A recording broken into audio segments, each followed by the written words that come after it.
This show is brought to you by Club W. Don't ever come home to a wine-free house again. Just go to clubw.com/Joey to get 50% off your first order. That's right. Club W right now is offering our listeners 50% off of your first order when you go to clubw.com/Joey. Show is also brought to you by Ring.com. Go to Ring.com and look at their brand new video doorbell. The doorbell takes minutes to install and works with either your current wiring or built-in rechargeable battery. Go to ring.com/church right now to get free expedited FedEx shipping. That's ring.com/church to get free expedited FedEx shipping. And go to onnit.com and use code word church to get 10% off all of the great optimization products like Alpha Brain and New Mood. We're back, bitches. Monday, February 21st, whatever the fuck it is. I think today's Julius Irving's birthday. That's all I'm happy about. God bless. Lee Syatt's in the motherfucking house. Fuck yeah. And the most anticipated guest I've had in a long time, my uncle, Mr. Mike Dowd, from the documentary, The 7-5. What's happening, brother? Thank you for being on happy to be here. Thank you, Joey. You did the right thing. You put me right in the kitchen here. You brought me right. Fuck? You brought me right to your church. I don't fuck around. Can't believe it. I don't fuck around. Though. Amazing. I saw you. Top shelf. I see you on this documentary. 20 people tell me to hit me up. That's always a bad sign when you get Gentiles telling you watch this, watch this. Right. And then you were on Nick's. And then when Nick was on Rogan, Nick spoke about you. And I've known Nick for a long time. Right. And Nick's a Boston kid, right. So a lot of people that grew up with this type of behavior aren't really impressed with this. Like they've just heard bits and pieces. Right. When I watched it, and I saw a couple stories, but most importantly, I was watching you, I knew I was home. I had arrived. Oh, my God. I had finally How seen somebody who's real. Finally, in all this bullshit world, finally he's somebody real. I did this Christmas movie 7-8 years ago, and there's a guy in this movie that's an Italian guy, but he looks white. And out of all the years I've been in movies, this guy, Italian guys are not white, right? Well, no, but this guy looks like his name is Jerry. You know what I'm saying? Like, his name's not Enzo. And I see this guy. He only did one movie where he played not a mobster guy, but a guy from the neighborhood. Okay. And the second day that we did the movie, he had 2 supposedly mafia high-ranking captains on the set. Now, I saw these 2 old guys. They had to be in their 70s, and I didn't even say anything. I just turned my back. At that point, I didn't know who they were. Right. But if anything you know about us, we don't need to know who it is. It's got nothing to do with me. I waved. Gotta go. The actor waved back at me. We were doing scenes that day, and I kept going. Then that night, the guy told me they were in town because they were trying to sell their lives. They were trying to sell their life with the Colombo crime family, Donnie Shacks and the other guy, and they were talking, and then, we met. We had what's his name on the show who was supposed to come on Friday, never showed again. Oh, right. Salubats, and after that, I mean, I've been to. Is he free? He's free. When The Sopranos went off the air, I read for 3 or 4 things that were the guys were in the room. Guys that now had new stories. There's a Joey Karate. Tommy Karate? Tommy Karate movie that they were going to make for a while. I was with Tommy Karate. Yeah, there was... what a nice guy, to be honest. Yeah. Crazy. What, the other guy from the Colombos, not the guy from the Colombos, the guy from the Bananos who was the last boss. They were going to make a movie about him recently. He finally sold his story. Why do you think that it's all so popular? All this mobs? Well, the genre was very popular. Now, after the Sopranos really put a stab into that genre. The Sopranos took the air out of it. That's it. Nobody could do them. Now you got really nowhere to go. Right. You got really nowhere to go. When Goodfellas came out, I remember talking to a fucking priest about Goodfellas. I remember being in church on a Sunday, and me and him walking to the side, I can't imagine. coming out of Sacred Heart Church in Boulder, Colorado. I'll never forget that. I forget his name. God forgive me. And I remember walking out, and he's like, "What's going on lately?" And I go, "Father, I saw Goodfellas the other day." He goes, "No shit. I saw it too at the matinee." I go, "I didn't see you." He goes, "I was sitting in front. I didn't have my shit on." He didn't have his He was gear. telling me, Jesus Christ, here's me and this priest talking about Goodfellas, and he went with like a nod. And Yeah. and another dude from the church. So it was something that was more mainstream. Yeah, crosses over. Nobody really went to see the fucking movie with the Boston guy. Oh yeah, Black Mass was Made terrible. 30 million, Oh, 20 million. yeah. And I enjoyed it. Yeah. I got kicks out of it just because I hadn't seen anything in that genre. You know what I'm saying? Really, you like them? Yeah, the Winter Hill Gang or something. Right, the Winter Hill I was Gang. looking so much. I love these kind of movies, so I was really looking Whitey forward to. Bulger. Whitey Right. Bulger. Yeah, give him some respect. Whitey Bulger's story. Yeah. So it's crazy when they really don't hit. Like Yeah. Black Mass for me, I had like it was Johnny Depp. I thought it was gonna be great, and it just didn't. Those it didn't. movies are not. The Sopranos deflated that genre. Funny story. Guy sends me on Twitter. He goes, I watched The Black Mask, and thank God, he says, the 7-5, the same weekend. He said it saved my fucking weekend. I'm like, what is the Black Mask? I didn't know what it was yet. I had to look up what the Black Mask was, and then say he watched the Black Mask, which was about the Winter Hill Gang and Whitey Bulger, whatever. And then he said the 7-5 saved his fucking weekend. I'm like, you got to be kidding me. That this is like the documentary is better than the movie about the Winter Hill Gang. So I was very impressed. I mean, come on. So your movie came out on IMDb. It says 2014, but in reality, The official theatrical release was May 2015. and it came out in movie theaters.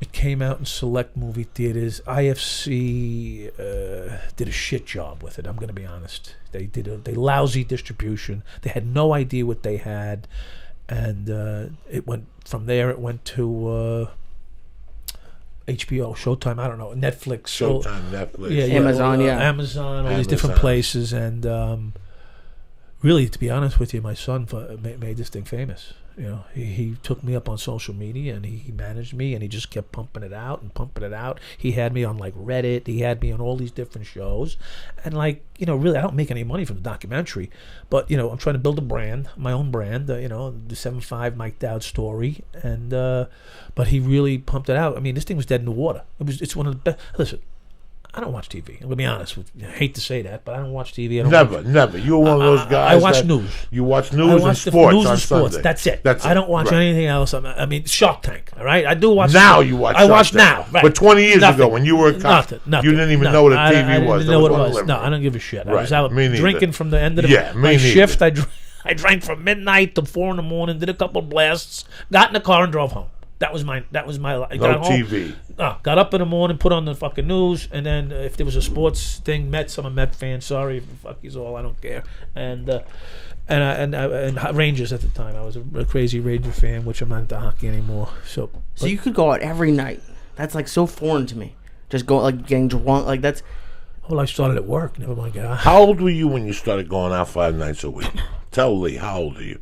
22, 21. 5 nights a week. Over. Happy hours. This, Every that. day. Started Your friends. Yeah, all day. How old were you when you became a police officer? 21. Okay, so you started going out. Well, probably prior to that. Probably right. 18, 19. It was a 4 or 5 when night a week. When your first shift was a 4 to 12? No, my first shift was a day shift. Yeah. 7 to 3, 8 to 4? 7 to 3:30. 7 to 3:30. Yeah. That's fucking crazy, just to be a cop from 7 to 3:30. Yeah. Like at 6, I'm going to go do laundry. And go play fucking basketball. Well, I didn't start out doing that, you know. No, I started out doing the right thing, you know. Right, no, I understand. It was, let me tell you something. It was a good fucking job. I mean, the pay was shitty, but it was a good job. You know, you went to work. The minute you got there, you started getting paid, right? Think about a lot of people today. They got to go to a job site. They got to, wait for the crew to gather, and they got to start doing something. They got to earn their money. You know, back then, you showed up, you get the paycheck started the minute you stepped into the precinct. You know, like, and what you do? You got in the car. Now the guy that you were got in the car and drove places. Partners with, what's his name? What? The one in the movie? Yeah, Kenny Urell. Kenny made a statement. He said that he grew up and there was a test to be a cop. Oh, that was Chicky, I think. No, that was Kenny. That was Kenny too. Yeah. Kenny said, I took the test and the fireman or the police. The police same and the same shit, and the cops called. Yeah. When you were 7, did you tell your dad, I'm going to be a fucking cop? I was going to be an accountant or a lawyer or a doctor. He told me what I was going to be. I just wanted to know. So when you became 18, a test became available for you to become a cop. Yeah, I took the test. And what year was this? I took the test probably in 1980. What was the test like? Like, what's on a police officer's entrance test? It's just basic intelligence level stuff. They're just trying to see if you can answer questions yes and no, and simple stuff like that. Do you have to go through like a psych test or no? Oh, that's once they start investigating you, and yeah. So it's a process, but the test was not. I'd say it was an 8th grade level, 10th to 10th grade level test as far as mathematics and bullshit, sociology. How many yards before you stop? But listen, the test wasn't about the test. It was, can you show up, right. Can you answer questions? Right. After that, then it becomes the process of becoming a cop, which is much more entailed and detailed. So psychological, medical, physical. It's so funny when I think of you, and what intrigues me the most about you, that in my lifetime, I'm 53 years old as of Friday. Right. But in my lifetime, God bless you. Happy birthday. Thank you. I've heard of 2 people who were doing the things you were doing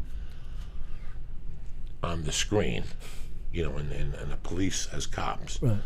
And then I lived with one. One of them was one of my best friends growing up. In fact, we just spoke, maybe last Wednesday. Okay. We still speak. We're very tight. Right. So I see the correlations between you 3. Right.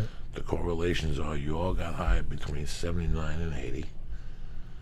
Right. Investigated. I eventually hired in 82, but yeah, it's the same time. Yeah. The kid that I'm talking about, that I was tight with, he didn't have a record before he became a cop.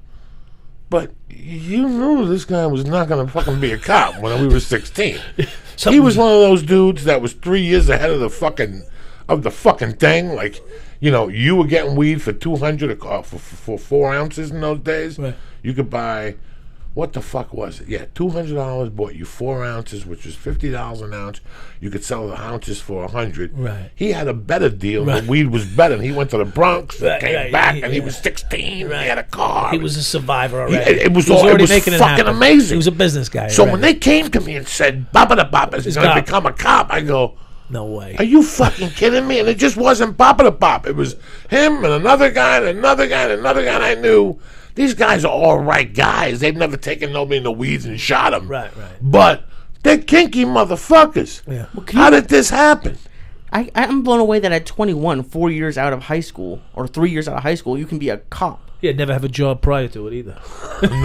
No military experience. Nothing. No security guard at the mall. Right. No fucking weapons. Nothing. Go into Queens. Fill out the paperwork. Do a test. Take a test. They call you. You got a job. Okay. How long in the academy? 5 months and change. 5 months. You fucking muck around. You shoot. Now, let me ask you being something. in Catholic school. Right. When you were a little kid in this Catholic, same thing. Now, where did you grow up in life? I was born in Brooklyn. How many fist fights you get into? I had 7 brothers. I fought every day. Did you sell a Nickelback? Did you ever 7 brothers and sisters. We fought every day. Nickelback? Did you ever I had quite a few hubcaps? street fights as a kid. No, Did you know, I never stole a thing. Well, I did I stole some chunkies when I was 6, and I got beat with a wiffle ball. And that was it after that? You never stole maybe it? a few more times after, Okay. but not a lot. You knew who the bad people were in your neighborhood? Yeah, everybody did. And you knew who the good people were Absolutely. in your neighborhood? Okay. Absolutely. And we were the good people. You were the good people. We were the good. I understand. No, really. My dad was a fireman. He raised a bunch of kids, and he did his best, and they all pretty much did successful things. They all became firemen and cops too. But listen, I was supposed to be the doctor, the lawyer, or the accountant. I wasn't gonna be a fireman or a cop or anything else like that. Civil service. I was gonna be the one to take the family to the next level. So were you smart? In school? So I did. Just a different level. I went down. Why did they think? Were you like? Really I was smart? reasonably intelligent. Yeah. I was a quick learner. I was a very adaptable. I learned how to adapt pretty quickly wherever I was at. So I guess there's a different intelligence called like an emotional quotient intelligence. I was able to adapt to people, read people quickly, and utilize them to. They use the word manipulation. I was able to manipulate, but not like whining and crying. Manipulate like Steve Jobs would do. One of those guys. They're the smartest guy in the room, but they know how to work the smartest guy in the room. Give me 2 minutes here. Give me 2 minutes, real quick. Give me 2 minutes. Close your eyes. You're 94 years old. God forbid the Lord closes your eyes. You go to heaven. God says to you, listen. I want you to, I'm going to forgive you for what you did down there, Mikey Dad, but I want you to thank me for the number one gift I gave you. What's the gift you're going to thank him for? My children. No. No. He gave you a personal gift. trait? He gave you a gift that not a lot of people see, and you know how to read people in 6.2 seconds flat. Yeah. Okay. When I watched you tell the story about the dude in the car with the tickets, you're looking around. This guy could be IA. Well, this guy could that's be true. deep undercover. This guy could be... And you know this. You know that even when you were a cop, you know, I'm watching this documentary. I watched it 4 times. This is what I'm getting from him. I made a living out of reading people's faces. You know. I did. And God gave me that same thing. Yeah, you're right. When I was a kid, I knew how to learn how to, you know, I was the one that they said, take a look around the corner, and if there's a car, come back. Like nothing happened. Right. Still go into the store, still buy what you're going to buy. Right. Don't fucking hurry up. Come back and tell us the car, the plate. Let us know what's going on. And I had to do it, come back like nothing happened. Right. And you just develop this gift. Yes, you do. My gift is I never sold to an undercover. I never... Nothing. When I got pinched, if somebody else got arrested, they came and got me, and that was it. Right. But I always had, I could look at a motherfucker and go, listen, let's get out of here. Let's take a walk. It happened to me. It happened to me more than once. In fact, just before we get pinched, they tried to introduce me to undercover. Kenny and his flunky there. And I'm like, I told you we don't need anybody else. And I don't trust what's going on here. But meanwhile, they brought me into the room with the guy. It was done. This guy was undercover. I said, I don't like the way this looks. This is back in 1992, just about 3 months before, 4 weeks before we get arrested. And you see him, if you watch the 7.5 documentary, he's in there. He's a really white Irish looking guy, a real white Irish. Oh, was it the guy who said he was undercover? Yes, right at the end. That was him. I met him, and I'm like, okay, well, I don't like this scene here. I'm out of here. I told you I don't want anybody new. I don't want to know anybody new. I'm fine. You know, bingo. Doesn't matter. Once you met the guy, it was over because now they put the tail on you, and you know, they got 147 men from the New York City Police Department Internal Affairs Division assigned to assist Suffolk County. About 85 member full investigative team there. About 230 men on me. I thought I was seeing stars. Thought you ate some of my stars. I thought I was seeing shit. I'm like, you can't make this up. I don't know what. Maybe this is the question. What do you guys call what you both have? I don't know if it's charming or like when did that start? Because you guys, it's just amazing. It's just amazing Charisma, to listen to. Yeah, I don't know what it's called. No, it's not charisma because I never got pussy. Well, so it's not charisma. Well, Elvis had charisma. Sinatra had charisma. He's a good-looking dude, Mike Dowd. Nah, come on. I hold my own, but I hold my own too much. When you were talking about in the 7.5, you're talking about you know, getting money for the first time. Well, at the point in '87, coke was $34,000 a kilo. Right. And you went into the bag, and you're like, Jesus fucking Christ! There was white powder everywhere. Oh, that was a good one. I saw that was the Panamanians. Your eyes. That was the Panamanians' oh, please. money. I saw your eyes. I saw the excitement in your heart. Stop! It's was embarrassing. It's embarrassing. No, it's not embarrassing. Well, it's true. It's fucking true. Yeah, but it's. I enjoyed it too. I was supposed to be a cop. Listen, I was supposed to be an attorney, and I was supposed to be a Catholic, and my mother had just died. I was supposed to, you know, uplift her name. It's the same fucking difference. Yeah. And one day you find yourself kicking in a window, you know, taking that was a fucking amazing taking day. something that don't belong to you. The smell was amazing. It smelled like the bazooka bubblegum smell. Oh, Jesus Christ! I'm sorry. And your dick is getting hard, and you're sweating. And your palms are sweating. Lee, you have no idea. You go deaf, and your ears are ringing. You know, you get. All I could figure was, how am I going to get this shit out of here? There's cops everywhere. How the fuck am I going to get this stuff out of here? And I was a fucking nothing. I get 8 ounces, 6 ounces. You know, I get somebody's stash that they would lose their house a month later. Because fucking... they couldn't pay their mortgage now. Yeah, they couldn't pay the mortgage now. Because they were fucking... You know, 1,000 an ounce. But it was like... 1,000 an ounce. Now there's $6,000 in the hole. Crazy, Lee. Kicking in a fucking somebody's house, and you know it's in there. And they just got it. The guy who turned you on just told you he just saw The Rock. And you go there late at night, you kick the fucking door down, they got a dog. Oh, Oh, Jesus. the dog, the pit bulls. It was the pit bulls. Back No, then. I was way before the pit It was bulls. before the pit bulls. Yeah, last time I got attacked was a German Shepherd, for Christ's sake. Yeah, I got scars on my face from a German Shepherd. Oh my God, your heart just beats. And That's Chicky in the movie when he's saying your fucking key, your adrenaline rush is crazy. He's saying when I sent him in the house for the money. During that part of the doc, you were smiling, just like your face was like lit up, like you were a kid in a candy store, just thinking about when you. It was like when you were talking about reaching up in the ceiling and tearing down the money. Yeah. It's just like even right now, Listen, like it's you just can't like deny, you can't deny the feeling when you come across money that is free. You know, like you make it 30, 35 grand a year, and you know you just find half your fucking pay, half your year's salary in like one swoop. You know, you can't. You know what I'm talking about, right? That's like one shot, boom, 15, 20, 30, 40, 80, 70 grand. You know, in one shot. what's your first thought when you see like I can't even, I've never seen more than like $1,000 maybe on the table. I can't imagine seeing stacks and rolled up. And Your first thought is, who's with me? Because if they're not with me, they're against me. And how do I get what I can out of here? I mean, of course, I never thought like that when I was a kid, rookie cop. I was trying to do the right thing. So let's be clear here. However, when I realized that, you know, when the sergeant said to me, if I don't see you take something, do what you got to do. I went, thank you, God. And it was like the light went on. It's over.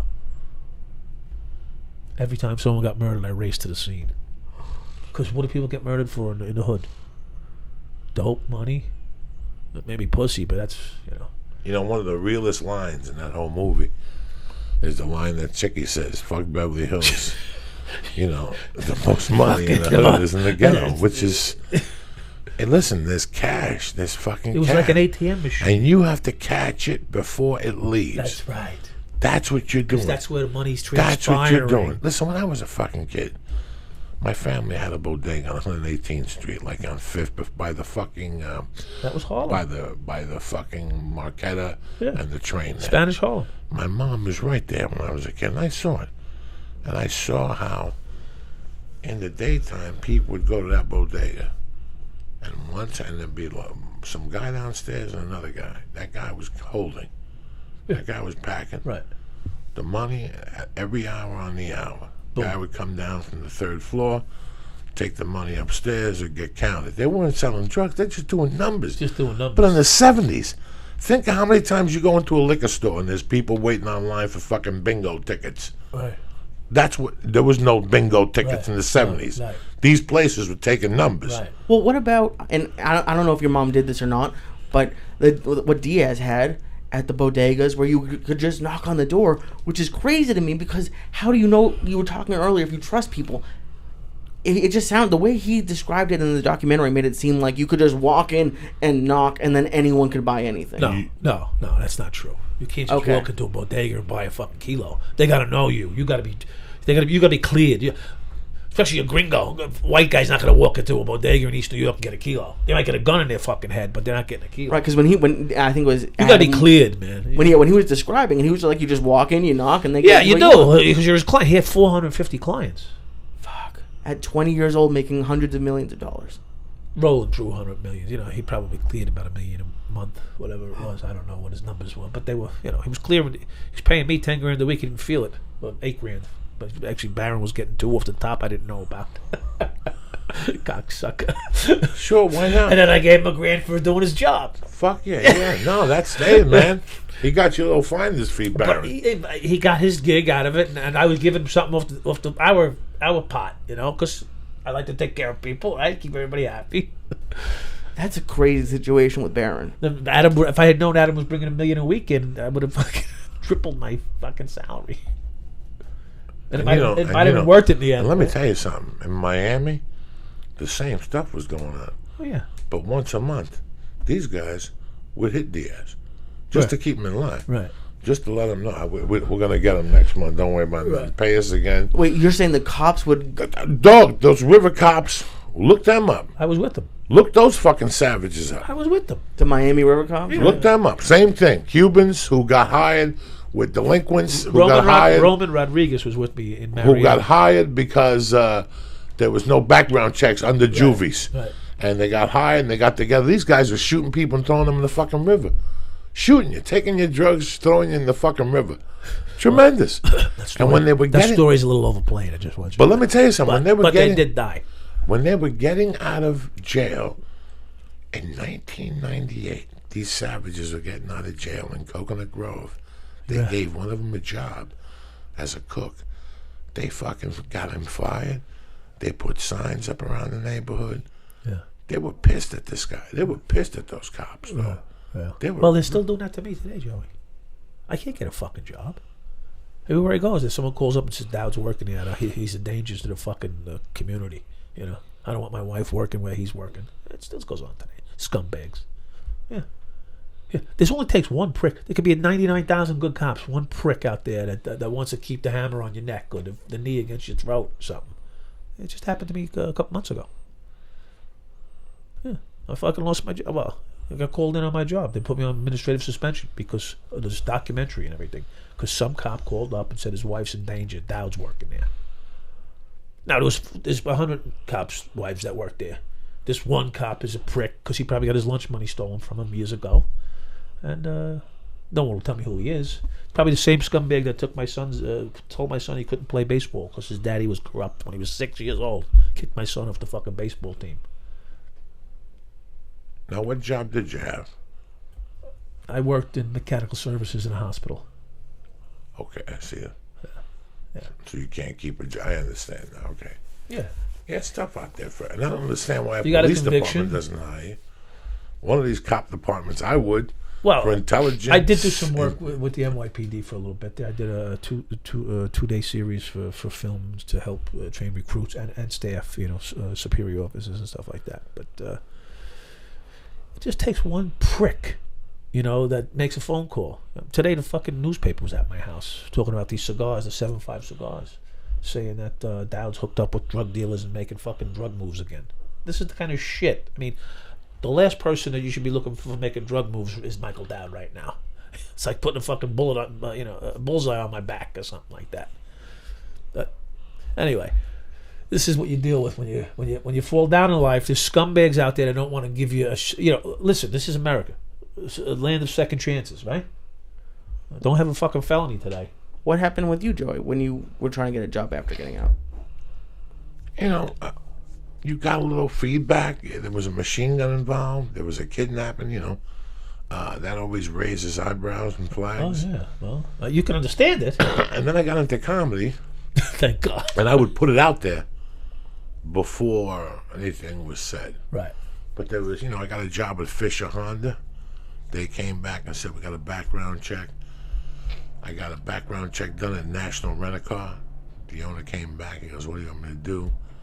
I said, what are you going to do? I'm here 20 hours a week for $9 an hour. Yeah. I've been here 3 months. You just got the report back. Yeah. What do you want to do? Am I good? Well, my insurance. What do you want to do? Your insurance. Yeah. You're right. The partner told him, let him stay. He's been great. 90 days. He's a comic. He's here on time. He stays overtime if we need him. It's a hard call, especially now because everything's corporate. Yeah. I feel very bad for I'm not going to lie to you. This is the first time I'll be empathetic on that subject. Right. Because it's corporate now. Right. Everything is on one fucking tick. Right. Everything is on one screen. They pay a service, a security service, thousands a month to be connected to a police department, NCIC. Right. And within 24 hours, you get your report on this person. Yeah. And you make your decision from there. Yeah. The problem is, what do we do? You tell a guy, you were a criminal once, now you got to continue to be a fucking criminal? Or you did, maybe you're not even a criminal, Joe. Maybe you just did something, you committed some crime. People live the life of crime, and there's people that commit criminal act. There's two different type of people out there. And what happens is they end up spending their life chasing some kind of peace and job and employment. I mean, think about the regular black kid coming out of the fucking joint, whose family is not there for him to support him. Thank God I had a family that was there to support me and help me through this. And still today, thankfully, they are. But if you didn't, I'd be out there slinging fucking bricks like a bricklayer, because who else is going to hire me? Just really, it's fucking horrible. I don't think they hire felons at McDonald's, do they? I can check, but they probably don't. I mean, it's. I can see Let where. me tell you something. I got out of jail. I got a job at McDonald's. How long does it last before I stab a motherfucker? You know what I'm saying? You eat one of those fish fillets, you start stabbing motherfuckers to death. Probably would. And again, there's two views to this. There's the one American view that'll say, well, fuck you. You shouldn't have got a fucking felony. Right. Which is the back of my mind always, just to Right. kick myself in the ass. Right. And then you have the other view that says, now it's time to tighten your pants. I'm going to give you an example. I get arrested. Okay, you got to listen to the story. It's going to be a couple minutes, so hang in there. I get arrested. I'm out on bail. I'm looking for a job because my whole world's falling down. I go and I apply for a job. Listen to this, as a limousine driver. I walk in. As the line's 50 deep because the economy's hurting. It's 50 deep. I'm like 49. Behind me is another 50. I get inside, an hour and a half online. I interview with the guy in a room like this. And he says to me, "You're Michael Dowd?" I go, "Yeah." He goes, he picks the newspaper up. He goes, "Is this you?" I go, "Yeah." I get up to turn around and walk away like I'm not going to get a fucking job. He goes, "You're hired." He says, "Have you ever driven a limousine before?" I said, "At the Whitestone Pound." I moved him around a few times. He goes, "Don't worry, we'll teach you." He goes, "I'm an ex-cop. I'm retired from the job." He says, I'm going to take care of you. He says, "You need a job more than anybody right now." Okay? Now that's the fucking mentality you're supposed to run into. What happens? The bitch fucking comes to me and says to me, "Mikey, what are you doing for work?" "Kenny." I said, "Well, Kenny, I got a decent job with limo." "Where? I'm driving a limo." "Where?" I said, "What do you want? What do you care about where the fuck I'm driving?" "I'm trying to hide from him." "Well, why?" "Because I know something's not right." When he asked that, "Where you driving?" I said, "I'm driving a limousine." He says, "Where?" I said, "I don't know. It was in the fucking newspaper. I found the ad. I called it up." 2 days later, I buy the fucking $300 suit. My last $300 loose dollars because they got everything jammed up on me. The feds got everything. The states got everything. They took my fucking change jar. They got everything. I call the office up. I go, "So what time is my ride?" "Tomorrow," like a Friday. And they go, "Oh, we got some bad news for you." I said, "What's the bad news?" "I just put $300, my last $300 on a suit. Black fucking dead suit, whatever you call, from driving dead people or whatever, limousine fucking suit." And the guy goes, "Listen, I can't tell you this, but I'm going to tell you anyway." He says, "The cops came here and told me not to fucking hire you. And that if they did hire me, that they would put the pressure on his business. Open his books up." And this guy's just like, "Mike, I can't go through this bullshit. This is half cash business." He says, "I'll fucking go to jail myself for hiring you." He says, "I'm sorry. I can't hire you." Shut that other place. This fucking For the love of Christ. Now they want to fucking torment your life. You're in a good story. Yeah. So I end up with no fucking job. So that's when they come in with this whole other bullshit that they end up rope-a-doping me in the movie. I don't want to give the ending up, but that's why that happened. Well, like, what is your answer when someone says, "Why should we hire you?" Because you can see where it just fell in. It can seem someone scary, you might not want to work with. Right, scary, whatever. The reason they should hire somebody is look at him as a human being first. Secondly, say, this guy is an adult male, not a 21-year-old kid out partying all week long. He needs a fucking job. He just came out of the joint. Let me be the good soul to give the guy an opportunity because he needs a job. He's got a probation officer that's going to be here 3-4 times a week checking on him. I don't know. Maybe that don't make sense. Lee, you're an editor. Right. You go in there 9 o'clock at night. You're there 6 in the morning. There's 2 other guys there with you. You just got heard that they're hiring an extra editor at night. This guy just came out of jail for doing 12 fucking years. Can you please shut that off? I'm doing. 12 fucking years for being a corrupt cop in New York. Are you petrified, Lisa, in your world? You came from a different place, a different world. But I don't think they tell you what. Are you giving the guy a second chance? How does a guy like you feel? But I think for ex-cop, I don't think I'd be as scared unless it was like an ex-cop who killed people, maybe.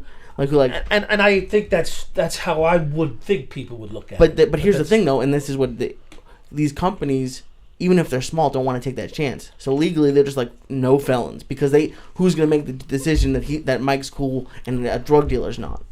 So like they just don't want to have to make that choice. even though it's against the law for them to discriminate you and not hire you because of a felony, unless it's specifically related to the job at hand. Like say you robbed a bank, so that you can't be a banker. You stab little kids. You can't be a babysitter. You raped a chick. You can't work at You the can't. Y. You can't work. Yeah, right. They got to be. It's a but, fucking nightmare. right. But you can fucking hang a fucking piece of sheetrock, or or you can turn a wrench in an office building. So my mom is a lawyer, and I told her that we were having you on, and she said, "Oh, she thought that you couldn't profit off of a crime." So she That's thought, correct. Is that the case, or Okay, so profit. First of all, where am I making any money right now? I'm speaking. I'm earning on what I do, not what I've done, right? So, 1, 2, if they make a movie, there isn't, the victims are what? Drug dealers that, got robbed? I don't know. How do you enumerate that, some guy from East New York gonna get on a fucking phone, hey, he stole $500,000 from me, or $10,000 from me, I want it back? Where's the victim? so is that? Joey, help me out here. Who's the fucking victim? Jesus Christ. You're out there. You're a cop. Shake down a local drug dealer on a corner. Man, it was the 80s, bro. It started in the 50s. Yeah. It started in the Well, 40s. I was there when they doing it in the 80s. It With started. crack. Every kid in the corner had a fucking brick under his arm and a gold chain around his neck. That fucking picture in the beginning, the kid on the bike with a gun. Fuck, he was a young kid. Yeah, well, that's who's got the guns. In New York City, it was buck wild. New York City, it was buck wild. It was exciting, though. New York City was buck It was fucking fucking wild. It was exciting. Listen, for half the people who listen to the show, these New Yorkers you run into, they're all bullshit artists. I was very fortunate, dog, to live, and I've got fucking credentials. You understand me? I was very fortunate to live where I grew up there, and where I spent my summers on 148th Street with Juan Chuero. I mean, people sleeping on the floor, I fucking needles in their arms. I fucking saw it go down. Bullets flying over fucking. You're hearing shots all night long. And you walk out all here night, and you hear these all guys. night. There's no bagels out here. There's no pizza. And you're like, oh, that guy's a real... These guys are fucking bums. When I saw you talk, you and Chicky and Walter, that big lurchy motherfucker, I'm like, these guys are real old school New Yorkers. When that testimony, they're asking you questions, people don't understand that type of, this is how it's done. I don't give a fuck what you think, you dumb fuck. Yeah. You guys don't even talk to your own brothers and sisters, Right. and you're sitting there judging me. Oh, yeah. Meanwhile, I'm out here taking bullets, and listen, if this guy saw a gun, I see that fucking gun. That's That's right. just That's the way the way the fuck it it was. is. What do you want me to fucking tell you? Yeah, right. We're out here for our lives for Right. $32,500 a year, Yeah. plus overtime. You're right, Joe. Now, Well, you were in my fucking courtroom. I'm in a car I one was time. in my fucking jury. I'm in a please. car one time. When I was fucking 5, my mom had a dry cleaner on Grand Concourse up there in Tremont Avenue. And it was well known in the neighborhood that the dry cleaner was the front business, was the watch. Right. But all across those buildings the 4 buildings on that street, they would move every week. Every week they would move. Every 10 days they would move apartments. And those apartments, I told you guys, they had a blackboard, and they had a black guy cooking, and they had 3 guys answering phones with tables. And once a week, a cop would walk up 3 flights of stairs. He would say hello. They'd treat him like he was fucking family. Yeah. Okay? They'd shake his hand. He'd come in, hug the black guy. A white guy, 1969, hugging a black guy. They're all killing each other on the Tasting other his fucking pastrami, because it was well known the guy made the best pastrami and the best spaghetti. Right. Like everybody knew, Black Mike, spaghetti better than the Italians. Wow. The Italians I'm came jealous. to I'm really fucking sausage. I'm and upset about just that. something spectacular. I love a good meal. And then the guy would turn around, and they would hand the guy an envelope. And the guy would shake hands with the guy. In fact, he'd take money from the envelope and put a number in. Listen, put 517 in, $20. We win 10, you win 5, you give me back. I mean, And it was well known when he went around, I would see his badge and his gun. Right. And it was accepted. Right. And the first time, I think the second time or the third time, I questioned it. And they told me how it worked. If somebody at night kicks the fucking window of the dry cleaner, the cops are going to come here first if there's a fire across town. They're going to come here first and sit here and guard the dry. And I accepted that. Right. It was part of the way it was. That's just the way it was. It was just the way it was. Well, we used to close our bodegas. You know, like, and they weren't even necessarily dealing drugs. I mean, like we'd have a couple of guys in the neighborhood that were good bodega guys. You know, you can go there, get a sandwich without fucking getting poisoned. You can get a 6-pack of Budweisers. You can get free fucking cigarettes, some Big Red for a blowjob, whatever. You know, you got to take care of people. So I would close at 11 every night. This one was at fucking 9:30. Whatever time they closed, you showed up and made sure they closed. Give them a high sign, and tomorrow when you showed up in the afternoon, you got your sandwich, you got your 12-pack, the nips, 8-pack of the nips, and a pack of Marlboro. Whether you smoked or not, he put those cigarettes in, didn't matter, and the gum, and see you tomorrow, see you later tonight. What time you work until tonight? You know, if you weren't on a job, you stop by, you roll through, you let people see you showing up. Hey, listen, it is what it is. He got special attention just for, you know, for a pack of gum and some cigarettes and a 12-pack or an 8-pack of little nips. Remember the Budweisers, the little nips? They knock them right down. Real fucking quick. Cold motherfuckers. It's called Bodega Cold. In the back. They used to call me Bodega Mike. I don't know why. And they smelled like the box. They were fucking... I still remember the cardboard. The smell. That smell of the cardboard. You have no idea, Lee. When I first started doing coke, I hated fucking beer, okay? Fucking hated it. Right. But I needed it to get the cocaine kicking. Yeah. And I fucking hated it. But there was one beer can I loved, and it was Coors Nips. They were 6-ounce little Coors. And the cop used to get them by the time... He picked me up. Those Coors Nips were on fire in that police car, Jack. And I'd start drinking those little Coors Nips. And then he introduced me to the ones you're saying.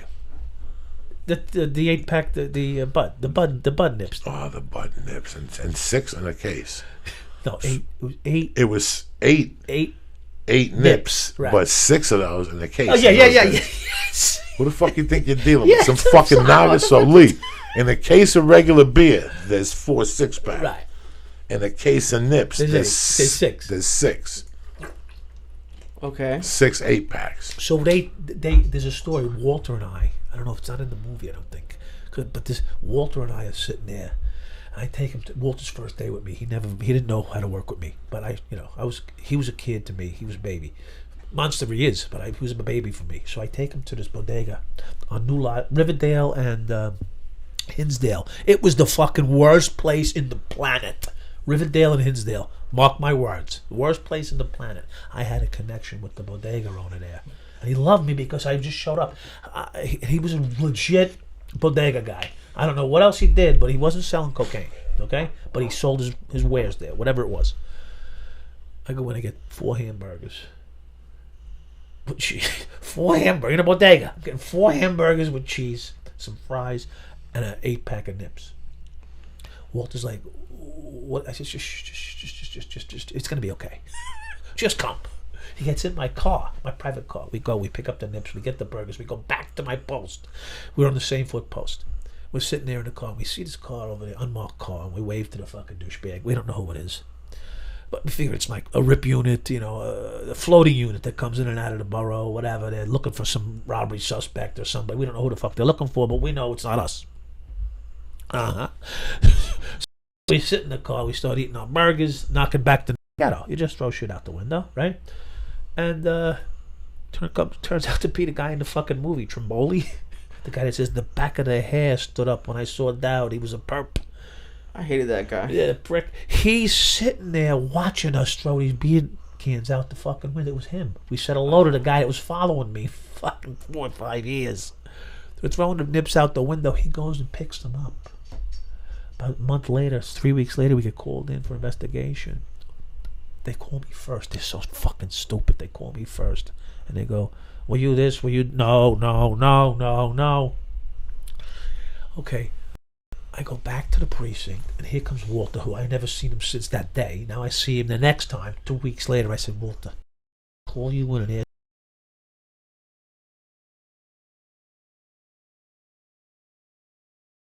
about me because they're trying to fire me. And he goes in there and they say, we don't give a fuck about anything. We want to know if Dowd was drinking. Up the cans, he tried to get fingerprints. Trimboli? Joe Trimboli, the guy in the fucking movie. So we were waving at him. How you doing? We're throwing the beers out the fucking window. We don't know it was him. So Walter fucking held his mud. He's a rookie cop. Was going to lose his job any second. As we talk about throughout, you know.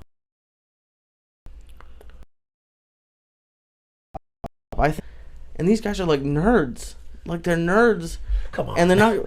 And like the other cops who were like sitting inside, and that's fine. But it's they were. I mean, granted, the shit that you did was a lot of it was terrible. Yeah, like no, for a cop to do. But terrible. Like they're talking about it. Like that guy who was so scared when they were chasing him. Oh, like Joe Hall? Yeah. Joe Hall. Yeah. And he was terrified being chased with like a little gun. No, they're and I was like, me. I was like, that would not have happened. No. We would have turned around, probably started firing back. Whatever. I don't want to disparage Joe Hall. He was a real true fucking hero. But yeah, he has a different approach. He was running the other way. I might have turned around and faked left and went right and fired back at them. I don't know, but I wasn't in that situation, so I can't judge. It was such a different time. And it was so long ago, but not really.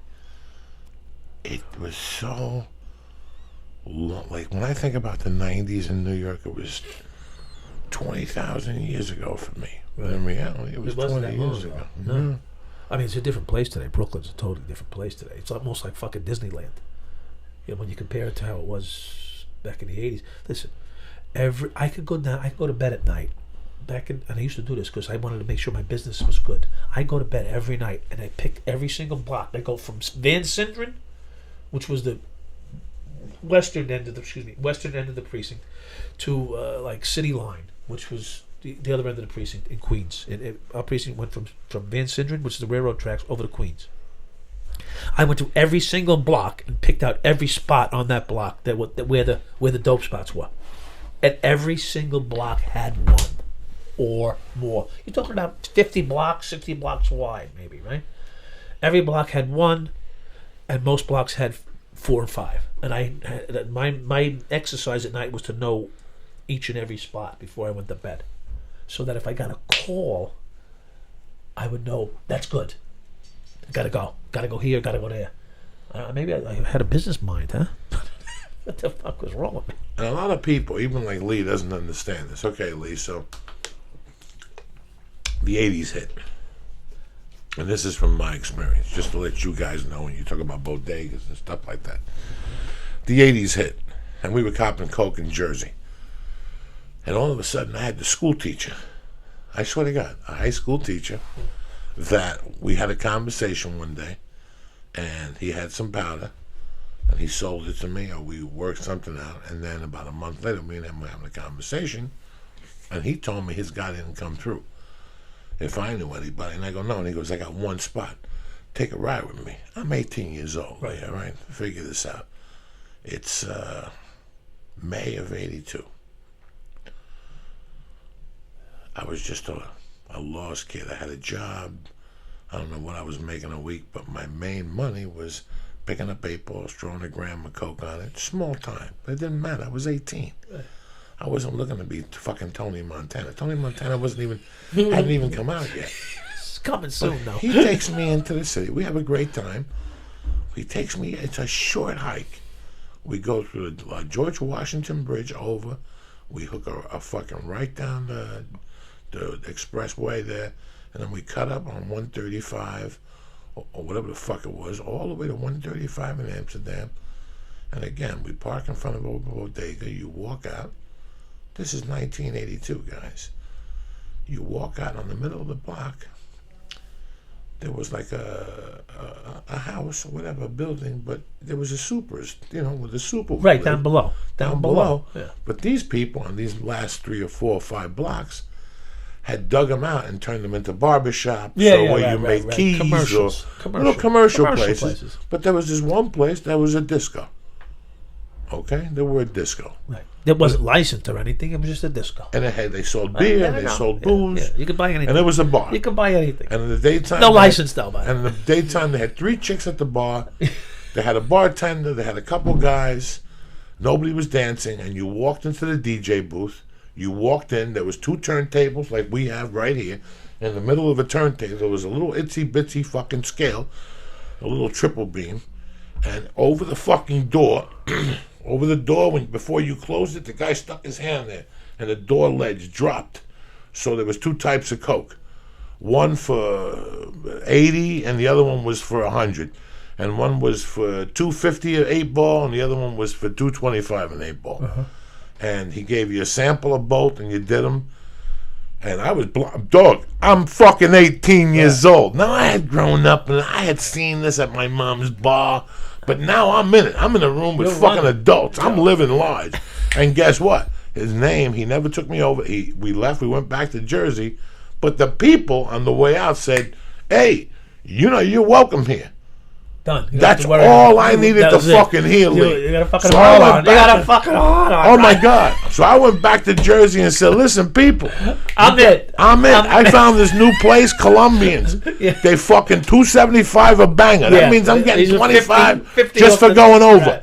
Before I cut it, too. I'm going to bang that motherfucker with aspirin or inositol or bodybuilding powder. I'm not fucking around. This is 1982, Lee. And I'm going down there. And this started something that just went on. I was over there every day. Non-stop. 7 days a week. Over there at least once. But I knew all of them. Bang, bang, boom. People be dancing. I go over there at 2 in the morning, 1 in the morning. It was fucking hysterical. One day I go over there. Cops everywhere.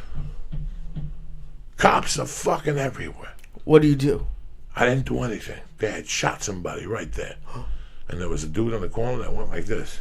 Go that way. That's what I meant. Like, what did you do when you saw the cops? Yeah. You still wanted to shit. The cops weren't there to bust the coke operation.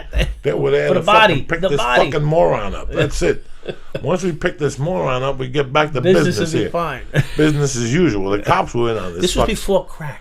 This was way before crack. This is 3 years before crack. This is crazy, Lee. Yeah, this is. And right 50 yards away, they'd be selling blow. The body, 18 cops, coroner, ambulance, CSI. Cops, coroner. Hilarious. That fucking 50 yards away, like nothing happened.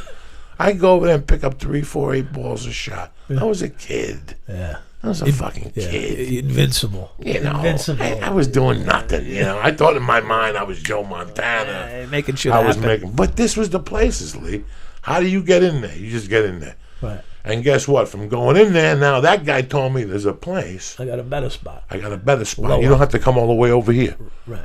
I go, what are you talking about? And it's less travel and less money. And he goes, you get your dick sucked. There you go. And I go, what are you talking about? He goes, listen, you get off the fucking get off the bridge. He goes, I want you to go over, boom, and right there, go on 1 to 81. Before you hit the east side, there's a parking garage. Go in there and tell them you want to go to the 9th fucking floor. And instead of going on the thing, they put you in an elevator, they close, you go to the 9th floor, and they'd be like a disco and shit. Your car would be right there. It's amazing how the fucking city was. You'd walk in and shit, pick up whatever you wanted. There'd be black chicks, white chicks, purple carpets. They'd suck your pole. You get back in your car. Back to fucking Jersey. Thank God I didn't know back hilarious. then. Could you imagine you and me running together? Before I left to Colorado like a pussy, on April 25th of 1983, this is where I was going as a young man. And it got off after that. That was the beginning. Yeah. The place where I used to talk about on 148th Street, where I grew up, that was the hottest weed spot in the city. Hot. They even had a punch card. This is 1980 fucking 2 and 3. You had a punch card. They had a punch card. They called it the master mix. You either got the Sense, the Buddha Thai, or the motherfucking master mix. And once you bought 10 tens, you got a free 10. You got a free bundle. Are you kidding me? Did you have a punch card, or how did they gave you a punch card, and you had a punch card. The dealer knew you, and it was the same thing. The downstairs, you went right to the downstairs, knocked on the gate, and the fucking guy would come out. Let me get the master mix. Open the box. Boom, and you were right back on the fucking. You took a cab or whatever the fuck you did back to Jersey. That's how quick it was. Lee, it was amazing when I went back there. Swear to God, guys, 3 years later, I couldn't find marijuana. Marijuana was There a was ghost. none. There was none. Yeah. And I'm here to tell you, I wouldn't lie to nobody here.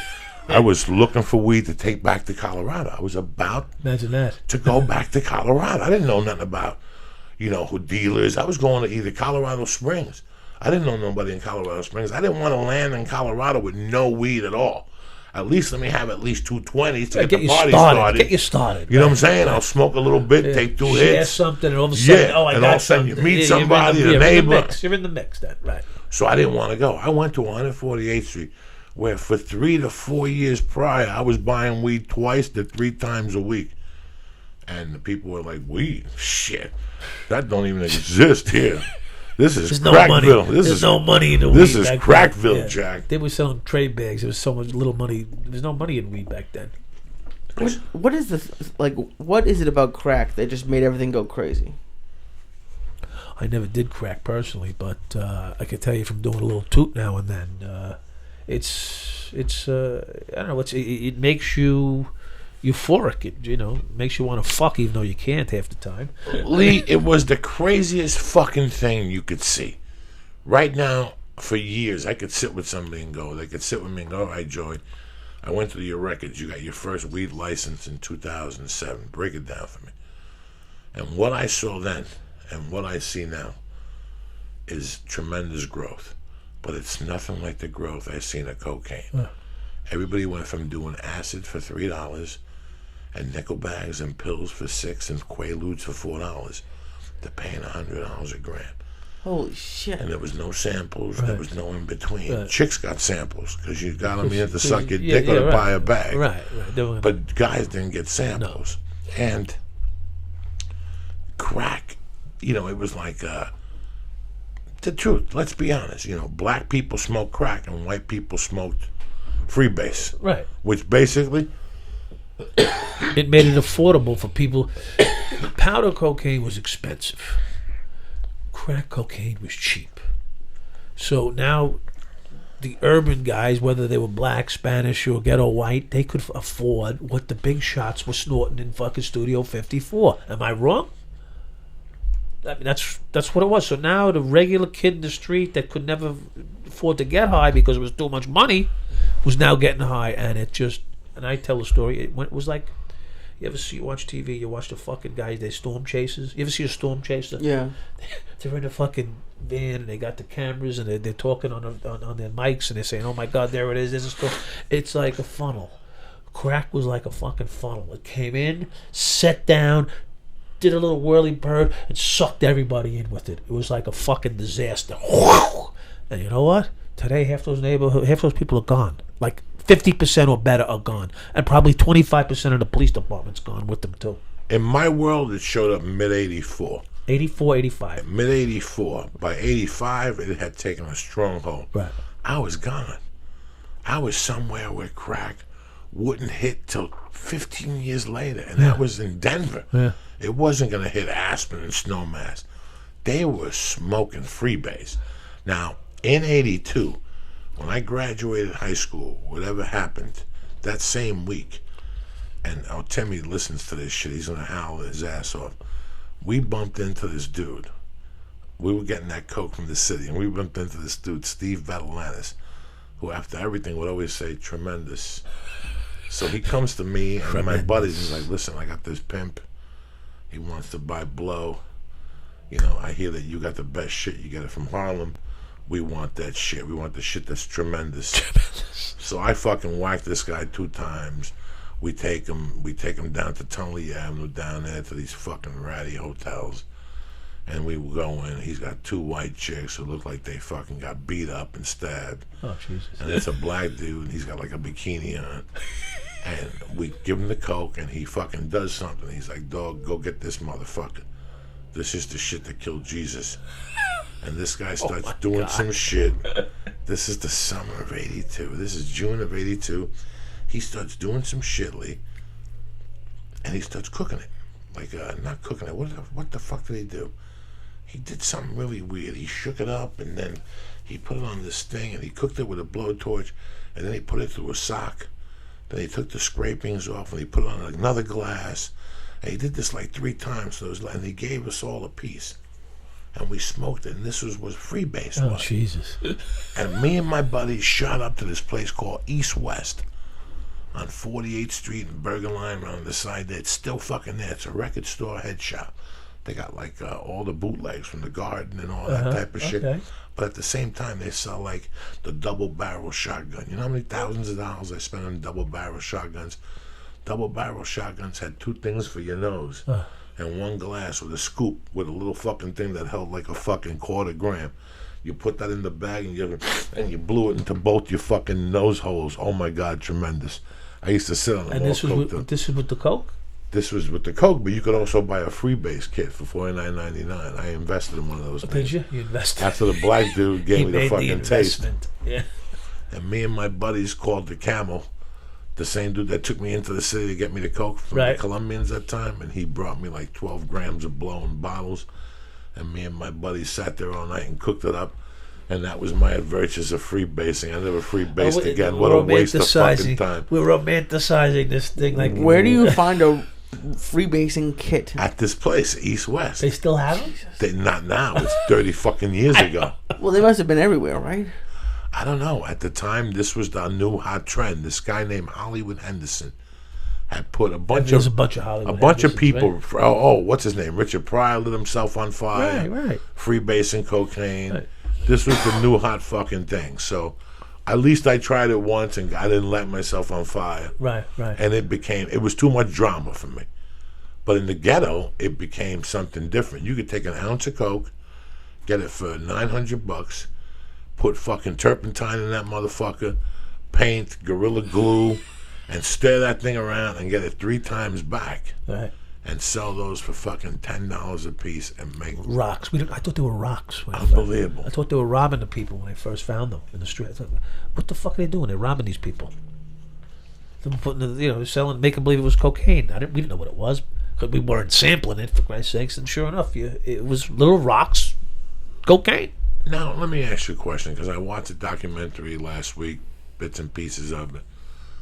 I watched it today with my wife. You're out there banging it out with these people in the early 90s, mid-90s. It was mostly middle to late 80s. Where's the mafia in all of this right now when you guys are doing this?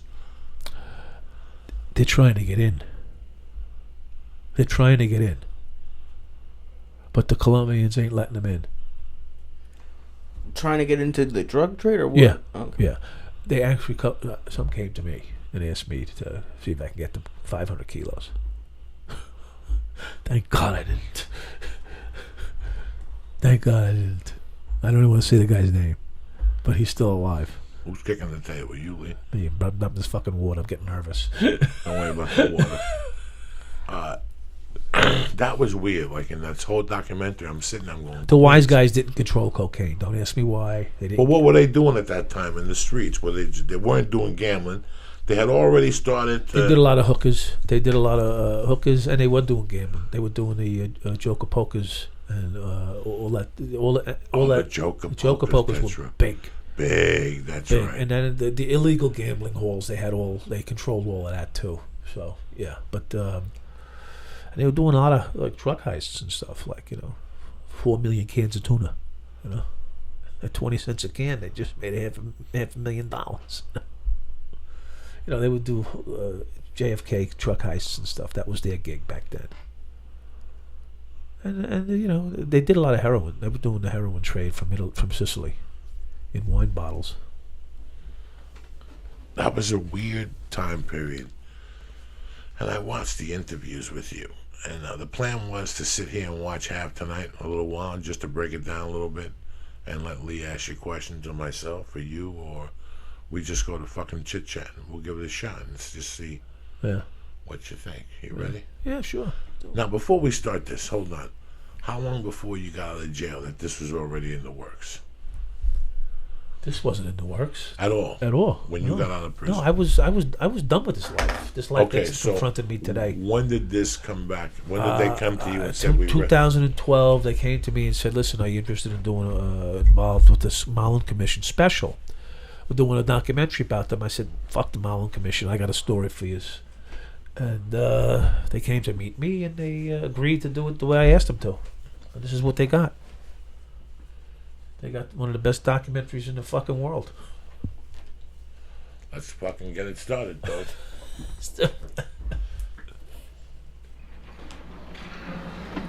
Please, Mr. Chairman and Commissioners, the Commission called Michael Dowd.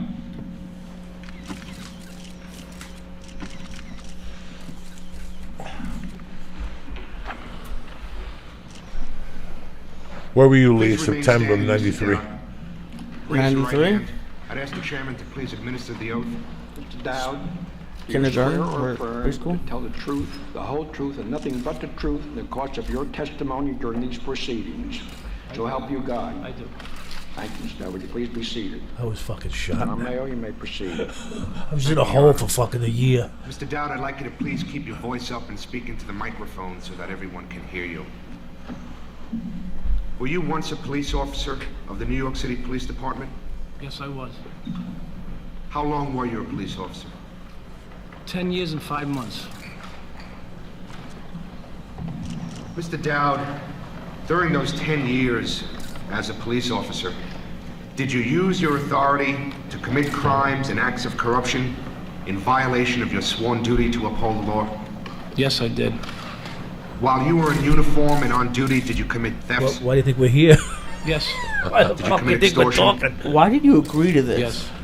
It's a Did you long engage in story. narcotics trafficking? Yes. Did you protect drug operations? Yes. Did you engage in personal drug use? Yes. Damn it. How many crimes and acts of corruption do you estimate you committed as a New York City police officer? Hundreds. I didn't want to lie. I should have said thousands because it would have been more accurate, but I didn't want my mother to get mad at me.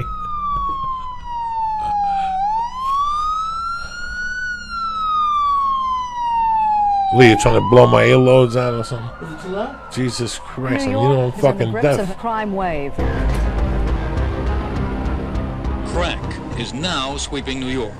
Justice Department officials now say there is a direct link between crime and cocaine. Evidence Really? of heavy money and heavy violent drug Justice traffic is all Department. around. It was like the heyday of crack. Every city was having trouble with violence. New York City at the time was having 3,500 murders a year, and East New York was the worst part of that. Jesus Christ. It was a war zone.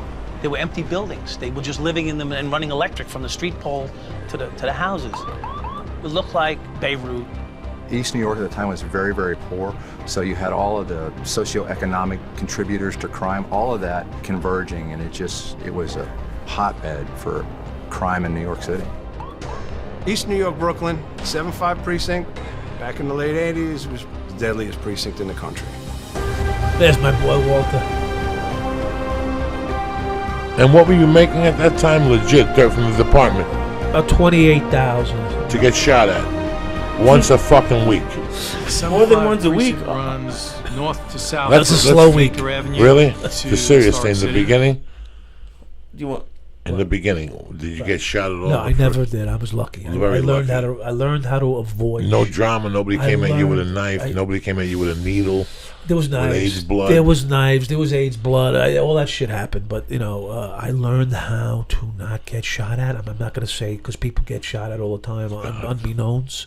But I was just fortunate, maybe, and I learned like you didn't have to be a real fucking hero because they die. Heroes die. So I didn't want to die. So I didn't stop bullets with my. Because I had no vest on anyway, so I would have fucking been dead.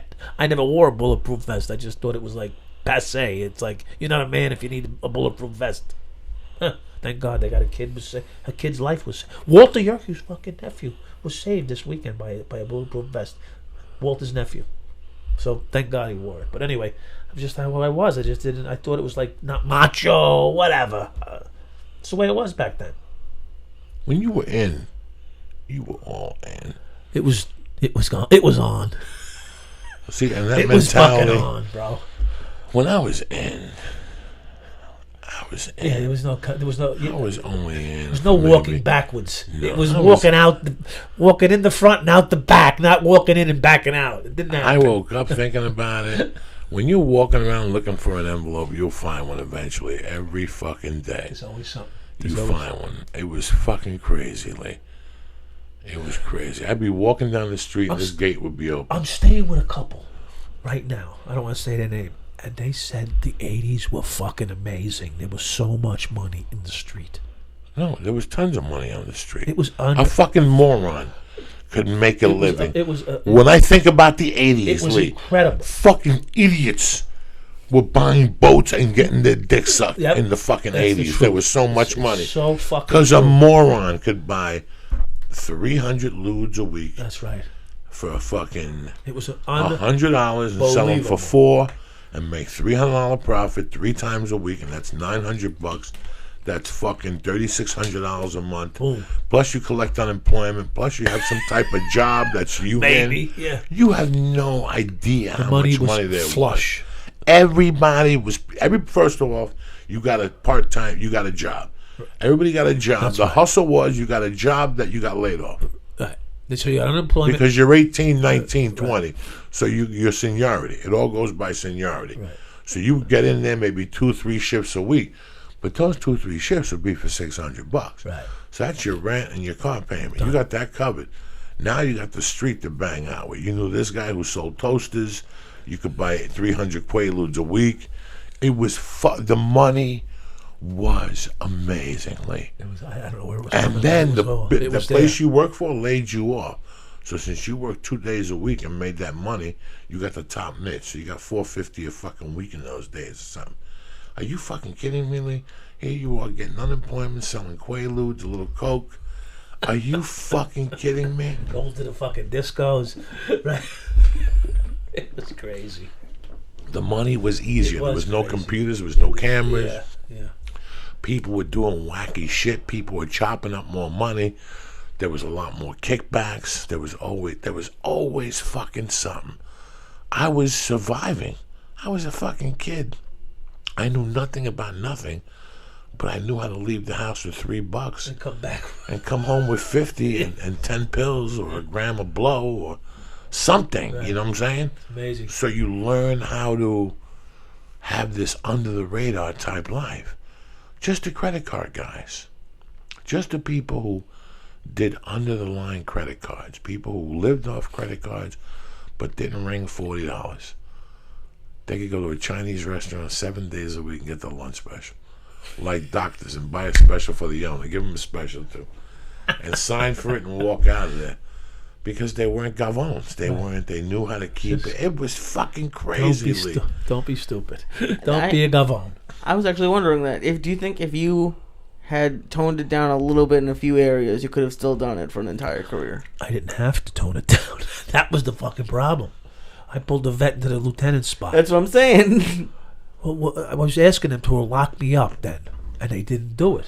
So that was like, what are you kidding me? I just pulled my brand new Corvette. I left the sticker on the fucking window on purpose. It said 30, I think 6.5 or something like that was the sticker. I was making that year 36 or 32. I can't recall exact. Don't hold me to quote you. Fuck you. Anyway, and I put it in lieutenant spot, and because he tried to bang my girlfriend. He was trying to bang my girlfriend. You know, and I just lost $1,500 large at Atlantic City Casino with the whole police union there.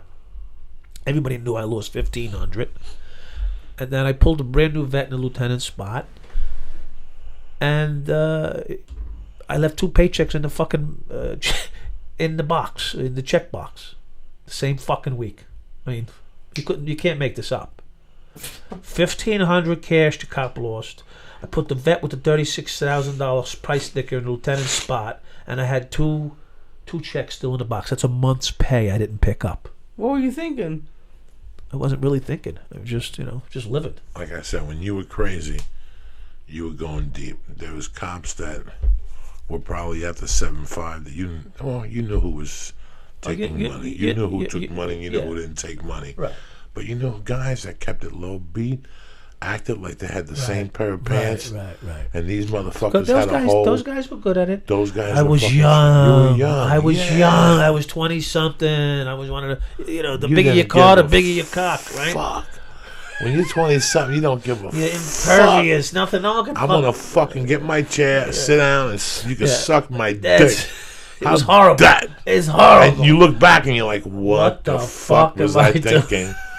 But you, at that time, you're like, it's not, and you felt like you were God. In that movie, in the 7.5, you're like, it was my wife's turn. And I'm looking at you going, this fucking guy, why are you saying you that? How many takes did that take without you laughing the entire way through it? It no takes. I tell stories for what they are. There's no reason for me to make them up. I just tell it the way it is. And they put up a picture of your wife's car, and you were like, I didn't have a car. Kenny's like, don't take it down.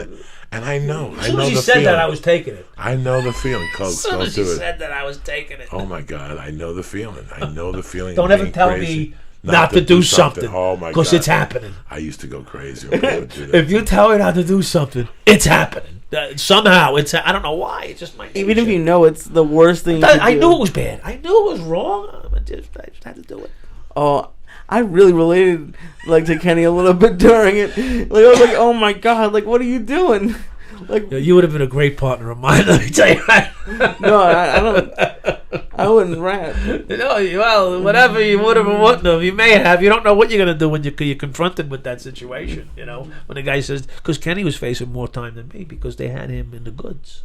You know, they had him and his wife and. His brother in the fucking Marine Corps was in. You don't even know the stories. His brother was in the prison in the Marine Corps. His cousin Danny was in the 7-3 precinct. He got arrested with us. His wife got pinched, and he got pinched. 4 people, and then he could have lost custody of his kids and his pension. So what do you think? How valuable am I as a friend to him? I mean, I'm the asshole today, not realizing back then what he was faced with. So you'll do anything the government asks you to do then, especially if you got no medal. The reason why you're sitting across from me is just because everybody got this fucking hay fever now. Yeah. Because, listen, man, I believe in a second chance. Well, that's nice. You know what? I see you, and I know what you went through. And guess what? I would have done the same thing. I would have parked the fucking tank in the lieutenant's spot if you would told me not to park. Don't tell me to do something. Plus, she's trying to bang my girlfriend. That pissed me off. Well, that was interdepartmental shit. You guys are over here that was making. Departmental. You guys are making relationship. You guys are making 30 G's a month. Yeah. Who gives a fuck? Who's fucking your girlfriend? On the slide. Between the cheeseburgers, the envelopes, this, that, the extra fucking 8-ball here, you're clearing 30 G's a month. Right. Eight grand a fucking week times 4 is 32,000. Right. Plus, God knows what else you were clipping here and there. There was a little more. So why would you give a fuck? That's when you take the girl. The homicides paid. You go to fucking Diaz and you go, Diaz, there's a lieutenant at the police station. He's fucking shaking me down. He says, and you kill him and the fucking broad while they're fucking each other. And you send a statement. And I don't know what happened. A statement. You know what? I needed your guidance back then, Joey. I needed your guidance. But no. You wouldn't even. You know what? I didn't work with a gangster. I worked with Kenny. Kenny wasn't a gangster. Who the fuck would have? Nobody could stop you. Nobody. And I know this They because tried. I've been there. They tried. Because it didn't matter. Many tried. Yeah. It's horrific when I think about it. And you know what's crazy? Many tried to stop. Do you know that fucking guy in the film tried to stop me? Tromboli? He says to me, he called me in when he's trying to bang me up. He says to me, Dowd, stop it. I know what you're doing. What am I going to say? Yes, sir? Fuck no. He goes, I used to do it myself. This is internal affairs. I went, oh, really? To myself, oh, really? You'll never catch me, motherfucker. I chased him out of bars in Long Island, everything. Following me around with his trench coat on. It was crazy. He made it seem when he was talking about it, he's like, there's an art to this. Yeah, he's like, yeah, there's an art to this, guys. Yeah, there's an art to it. I chased him out of a fucking bar. I chased him out of precincts. He's a gangster. There is an art to what my man Mike Dowd was doing. Oh, no. That's an art, Jack. No, I'm saying Tromboli was making it seem like he was an artist at following somebody. He followed me to fucking... Did he tell you the story? I got in a car one day in Long Island. He was following me. I didn't know he was following me at the time. I ended up getting a flat in Fayetteville, North Carolina. I pull over to the side. There's a fucking... No kidding. There's a tornado coming in my direction. I'm racing to change the flat of my grandmother's car. I take the statue of Mother Mary out of the trunk because we're bringing all this stuff down to Florida because she's moving. And who's behind me? He's Tromboli. He left the house thinking I was going to make a drug deal in Brooklyn. He ended up following me to North Carolina. He went all the way to North Carolina? Yeah. It was on his day off. He fucking followed me to North Carolina. You believe that shit, though? It's It's craziness. When they want you, they fucking... Well, he had, he knew something was... No, he wasn't stupid. He was just foolish the way he went about it. Those kids are coming in. They're saying they're getting shaken down. I remember my stepdad one time got arrested, and he was complaining that they turned in 12, but he really had 17. Yeah. You're surprised. Yeah, right. You're surprised. That's the shipping. The shipping. That's shipping. That's shipping. That's what happened. He was pissed. Everybody, and at first you're like 12. What the fuck? I had 20 in there. Now you fuck yourself more. You know what'll piss you off? This is what'll piss you off if you're a cop, right? You shake a guy down, right? This happened. I shake these fucking kids down. They got 80 envelopes of fucking marijuana. They got some coke. They got a little bit of heroin. They got a whole laundry bag full of shit, right? And they got a couple of nuts in their fucking pockets. So I go, you know what? I don't give a fuck about this stuff. So I peeled off one of the knots. I get about $400 or $500. I let the kids go. They're young. They're hustling. I get a fucking call the precinct right away. 10-1. 10-1, forthwith. I didn't like the sound of that. So I go, I'm a block away from the precinct. You want me to 10? No! 10-1, forthwith.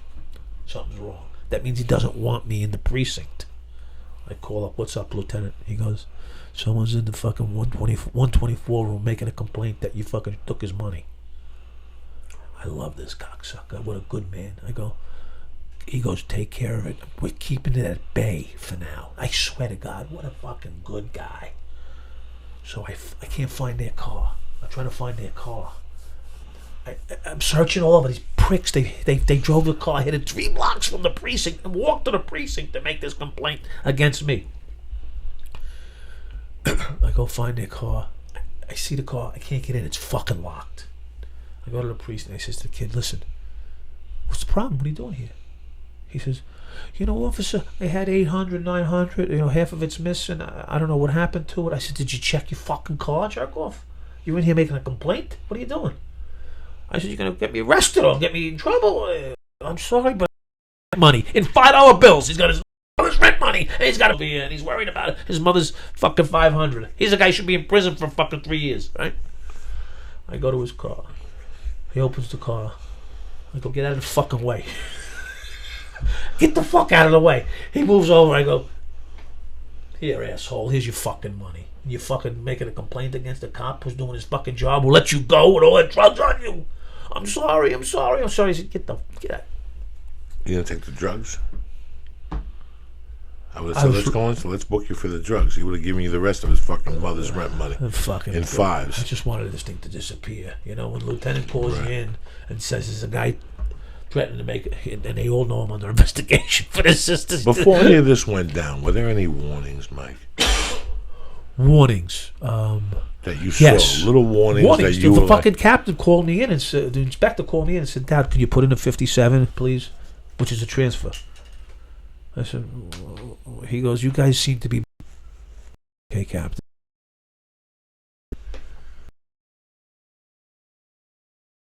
That's what you request. Okay, we get it. Because word starts getting around. The 7-7 was going down. Now, can you guys please put in a transfer? In other words, I don't want to be around you guys when shit goes down. So we put the transfer request in and no one would take us. They have the option to take you at the other precincts. I made phone calls, called my rabbis.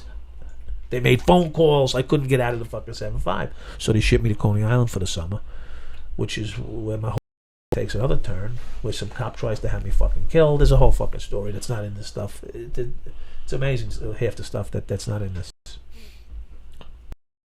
I don't want to get into that because we're talking about this, but there's a lot more.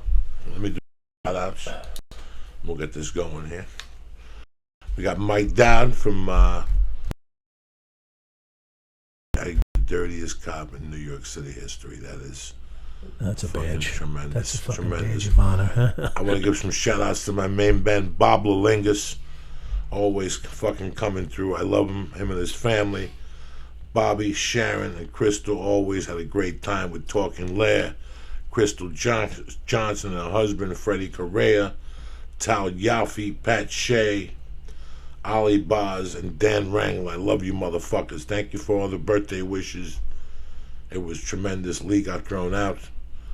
He's in the fucking South Point band for life. I can't picture him getting thrown out. The nicest guy in America gets fucking thrown out. I can't picture him getting thrown out of anything. For what? None of your fucking business, don't anything. ask. But just, that's what went down this week. I want to thank everybody who came out to the shows. The shows were packed and they were great. Thank you very much for all the support. I'm not on the road again till 3/11 up in fucking San Jose.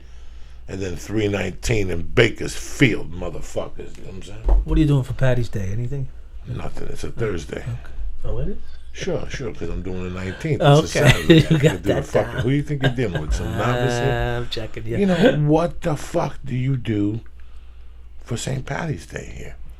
Listen, when I was a kid, I'd go into the city, I'd stop at 3 or 4 restaurants, eat a little bit, get the pastrami. Yeah, you gotta have Get the fucking shit made with the Hudson River water. That's that fucking Flint water in disguise, the good stuff. Yeah. And nothing good. What's that girl? Nothing with the patch. Nothing good come out of Flint. Yeah, and I'd fucking go back. Where do you have that now? So now the celebration is. It is what it is, brother. Things change. The whole world has changed in the last 20 fucking years. You can't have a cocktail. You get arrested if you drive. It's the whole world is fucked up today. Think about it. Yeah. Back then, everybody could get drunk and have a good party in the street. No one got arrested for it unless they beat people up. Today it's you can't drink, put the beer away. It's so many fucking laws. I mean, can we get rid of some of them, please? Well, listen, they don't want people drinking and driving. Listen, I'm not for it. What I'm saying is, you can have a beer. No, I get it. Well, in the movie, they're talking about you and Kenny driving and his wife passing you beers, like not freaking out. Like I just imagined if I told my girlfriend to pass me a beer while I was driving. You guys are so young. What are you talking about? It was nothing like that. We had a fucking hole in the floor of the patrol car. We put a bag of ice. We opened the bag up, put a hole in the floor. Back then, the Dodge had the bucket, it was like a bucket. And you put the ice on the floor, and you put the beers in the fucking ice, and you put a cover on top of it, so all the water would just go through the hole. We had like a cooler in the fucking car. Lee, that's called you don't give a fuck. And it's very rare. Give a fuck. In people. And with me, I really didn't give a fuck, but I was ashamed to show that attitude. And I met a kid named Rank Runny. And in life, he really didn't give a fuck. And I would see what he'd do, and I go, you know what? He's really having a good time not giving a fuck.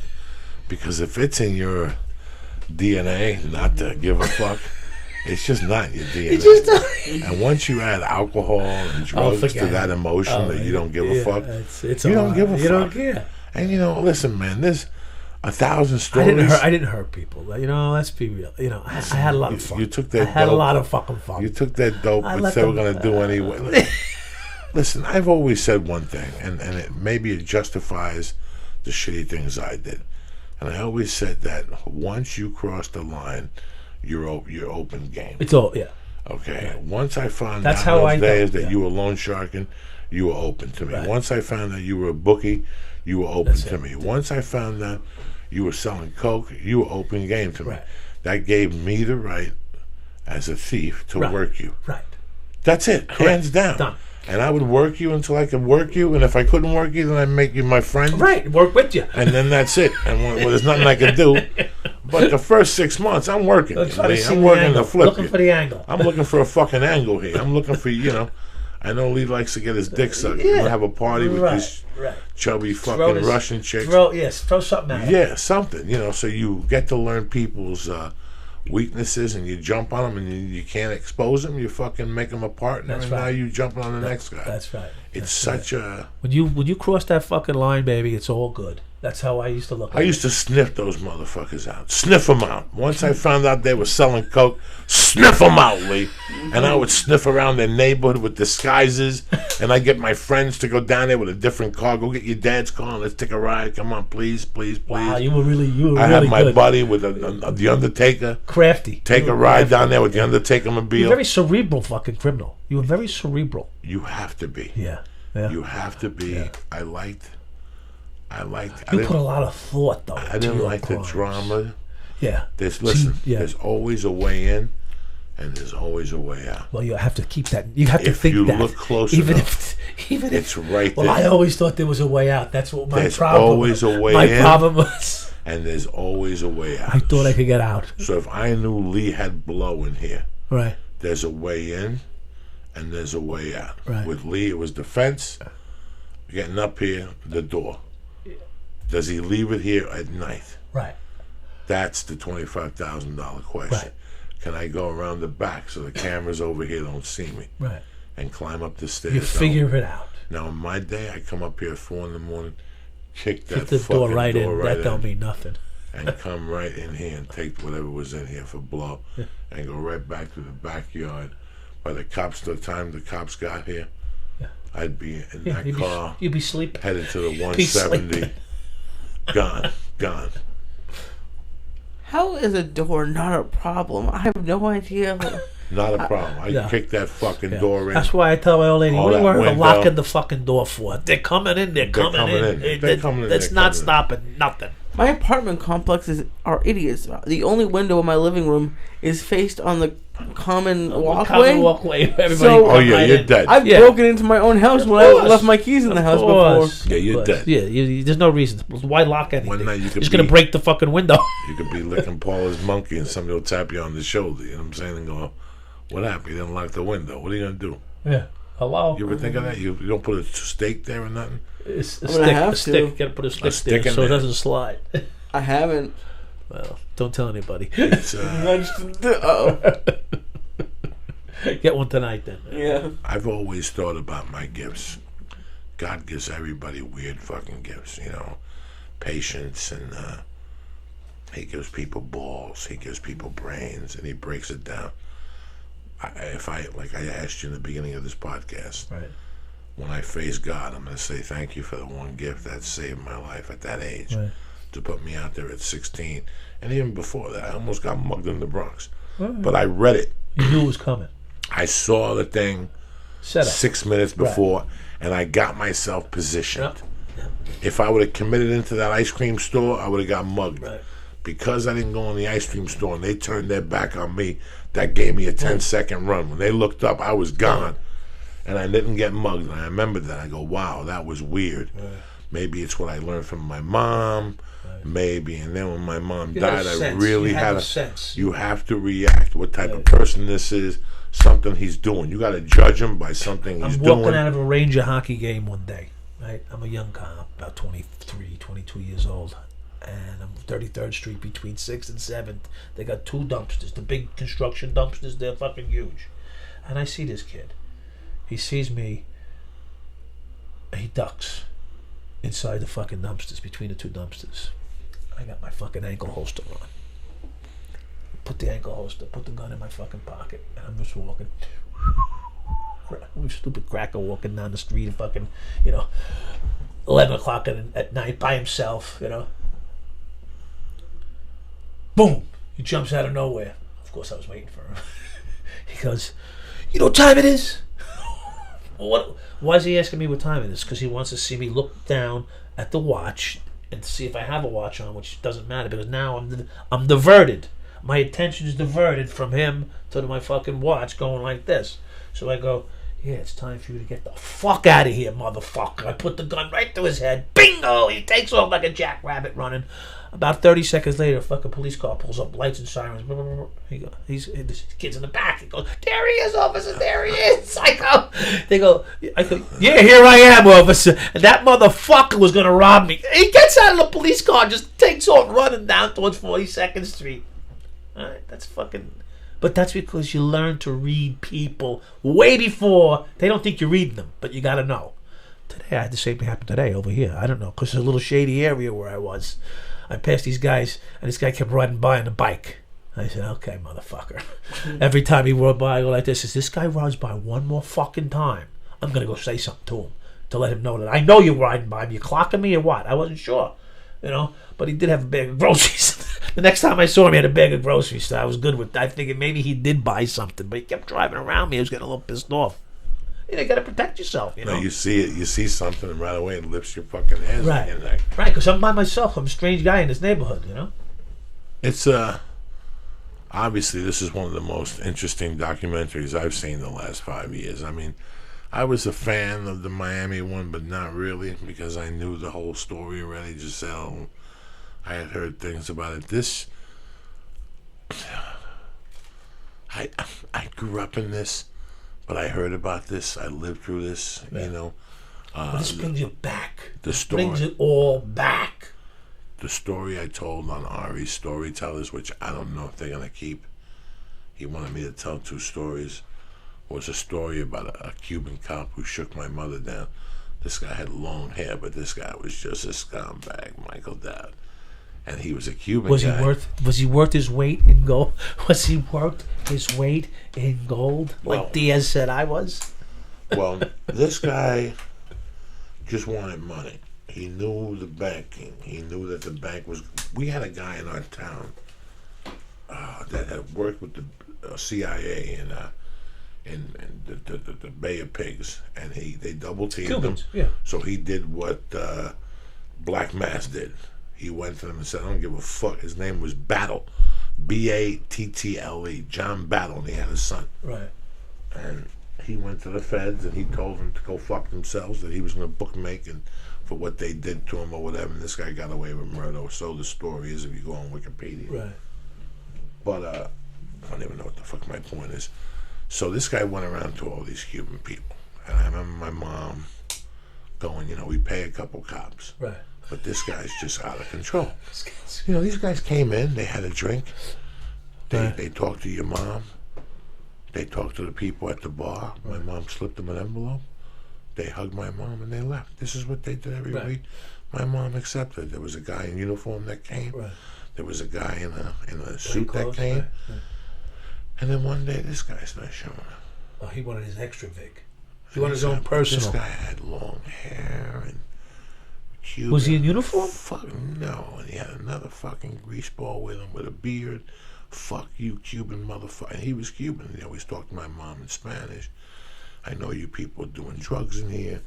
I have surveillance in here at night. And my mom's like, I don't know what you people are talking about. He goes, you guys are okay doing your fucking numbers, but you guys kicked it up a notch. This is 73, 74. This guy kept coming in. And one day I was in the back and I heard the rumble. This is 6 months later and they're still going at it. Huh. And he's saying, the next time I fucking come in here and I don't have money, we're going to have a fucking problem and arrest everybody. But she was paying somebody big. Right, right. So he couldn't really cut in. Yeah, he wanted his own little gig there. So one day I get home from school and they're fucking... there's 8 Cubans at my bar. And they're fucking chit-chatting. They're chit-chatting and they're chit-chatting. And I understand the fucking words. I know what they're talking about. Right. And I fucking leave. I'm not thinking about it. Maybe 2 nights later, me and my mom go to these people's houses and they're having one of those fucking Santeria parties and burning shit. Candles. Burning candles and the whole thing. And the lady takes a dish and does this thing and talks to my mom and goes, something's bothering you. Is it this? And she takes this candle and takes a dish. It looked like the cop with the beard. She took the dish and broke it. She goes, 10 days, 7 days, he's gone. About 4 days later, 5 days later, I don't believe this lady. I'm into Santeria at the time, but that wasn't the Santeria I was raised in over in the city. Right. The shit I was raised in was old school Cuban, very loving, no voodoo spells. This was something in Union City. Puerto Rican woman, not what I had been grown up in. I got it. Stuff. Right, it was different stuff. And next thing you know, I go to school one day and these teachers are walking back and forth and they're talking and I know something's up. Again, you know when something's going on. Something's up.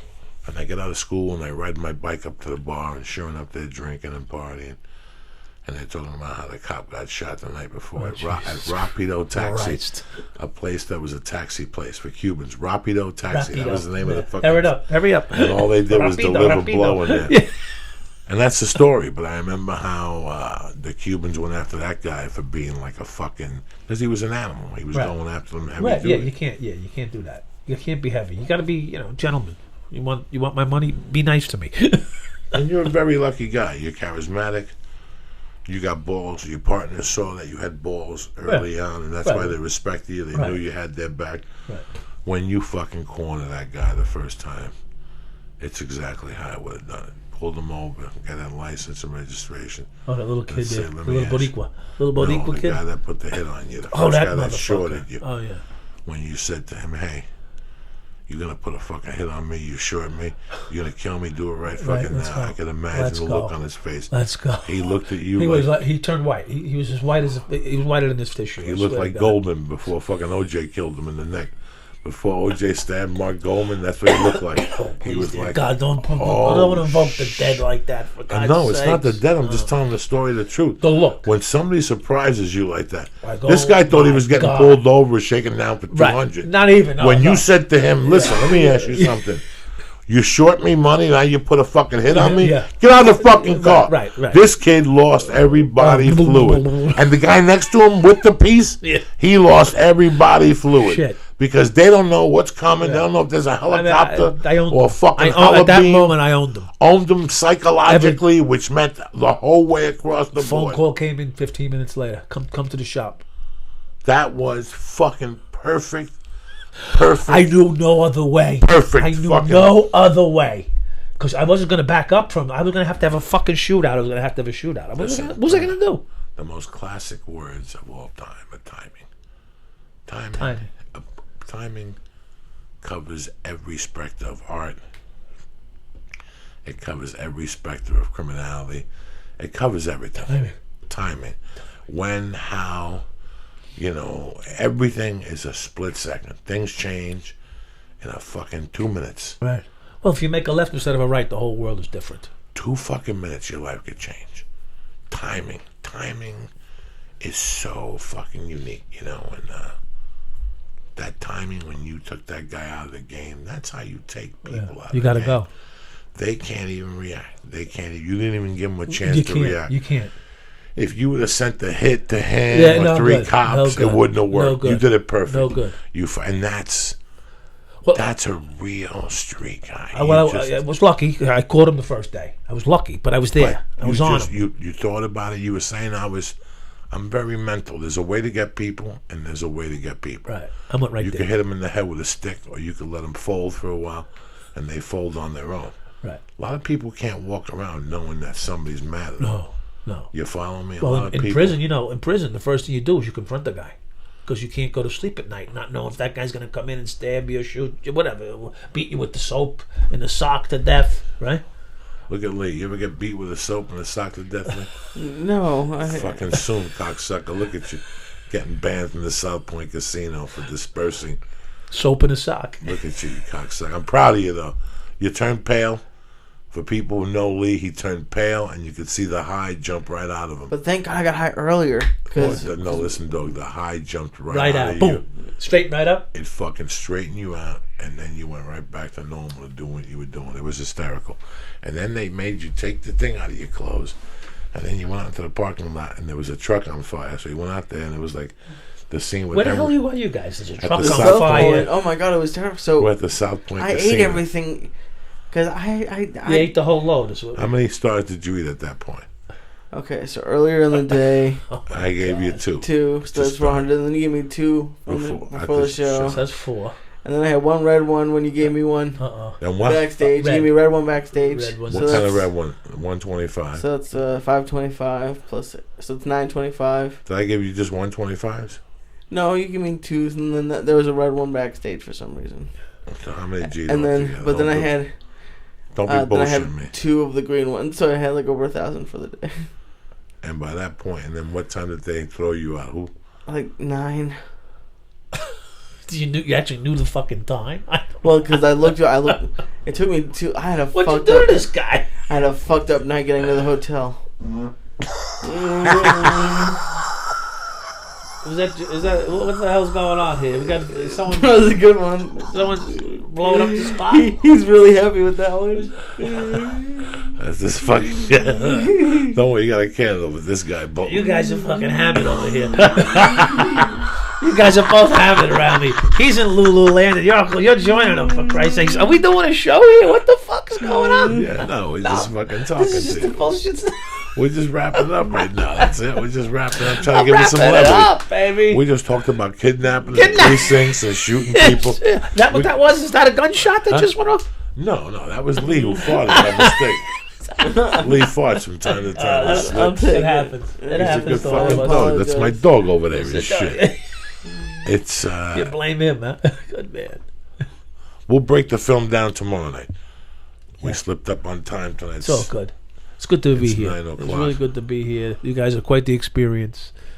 You can talk like a motherfucker. You can fucking talk. You have to. You are good. You can talk. This is what you need to do. You gotta chit chat. You gotta talk to the guests. You gotta, Are we still on? I want to shout out to Jeff and Tom, the guys who showed up at the tobacco show to be good to me. And one's a cop and one's a welder.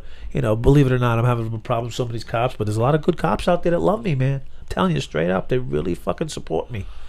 They're real people. That's why they're not just fucking officer. We asked some great questions tonight, and I know that a lot of people live through that. I know a lot of people. A lot. Today I answered 60-something emails.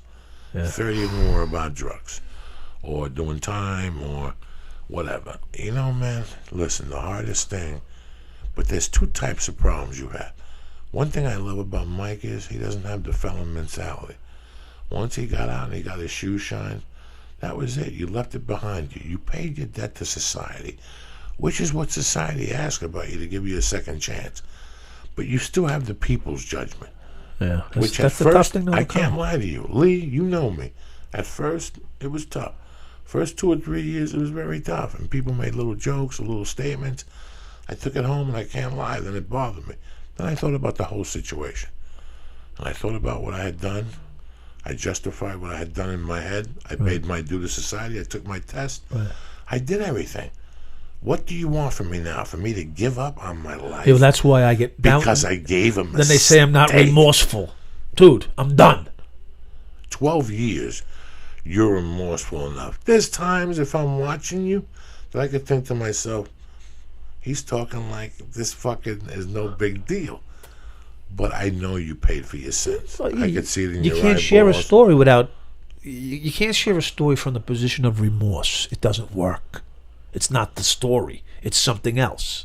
Well, the remorse I had was the remorse of not saying this story for 15 years of my life. Hiding. To being around people and not saying to people what I had done. Right. That was the remorse. Because you're lying now. Because you're not being who that was the worst part of me. All those years, 95, 96, I was living with that. It hurts. I was dating somebody. I couldn't tell I had done time. Yeah. They would ask me, if comedy fails, why don't you work for the airline? Yeah, really. Get a job. Run the Lord's, get a real job. Because no one will fucking hire me. Yeah, so it was fucking scary. Lee has always asked about that. Lee asked you tonight. And I think that if Lee asked, a lot of people should know. It starts in your mind. If you want to be labeled a felon, and if you tattooed your neck while you were in prison, then you got to accept what, there's still people I don't have a fucking mark on me. There's still people who live in the 50s. Right. They live in the 50s, and they make decisions, those people. That's right. And there's people from the 60s and 70s that are in a restaurant, and they can't have a devil getting finger banged on your neck while you're serving shrimp fucking cocktails that are $16 a pop. Right. I mean, it's just, there's things that limit you, but now you have to think outside the box. So you put a teardrop in your heart and a picture of Hitler on your forehead. So now what is it that you want to do with your life? Do you want to do telephone sales? Do you want to put a mask on and scare kids part-time? Because that's it. Yeah, that's it. Yeah, good luck. But at least you're honest with yourself. Right. It's the people who say, I'm not getting hired as in an office, and they got the SWAT sticker around their neck. Right. That's the other side of this coin that I can't agree with. Right. You made your bed. Real. Just be real. Accept it. You made your bed. Now you have to fucking live with it. I'm living with it. And I live with it every day. And that's one thing. That's why you're sitting here, for these reasons. And I'm hypocritical at times. Years ago. No one's perfect. I love animals.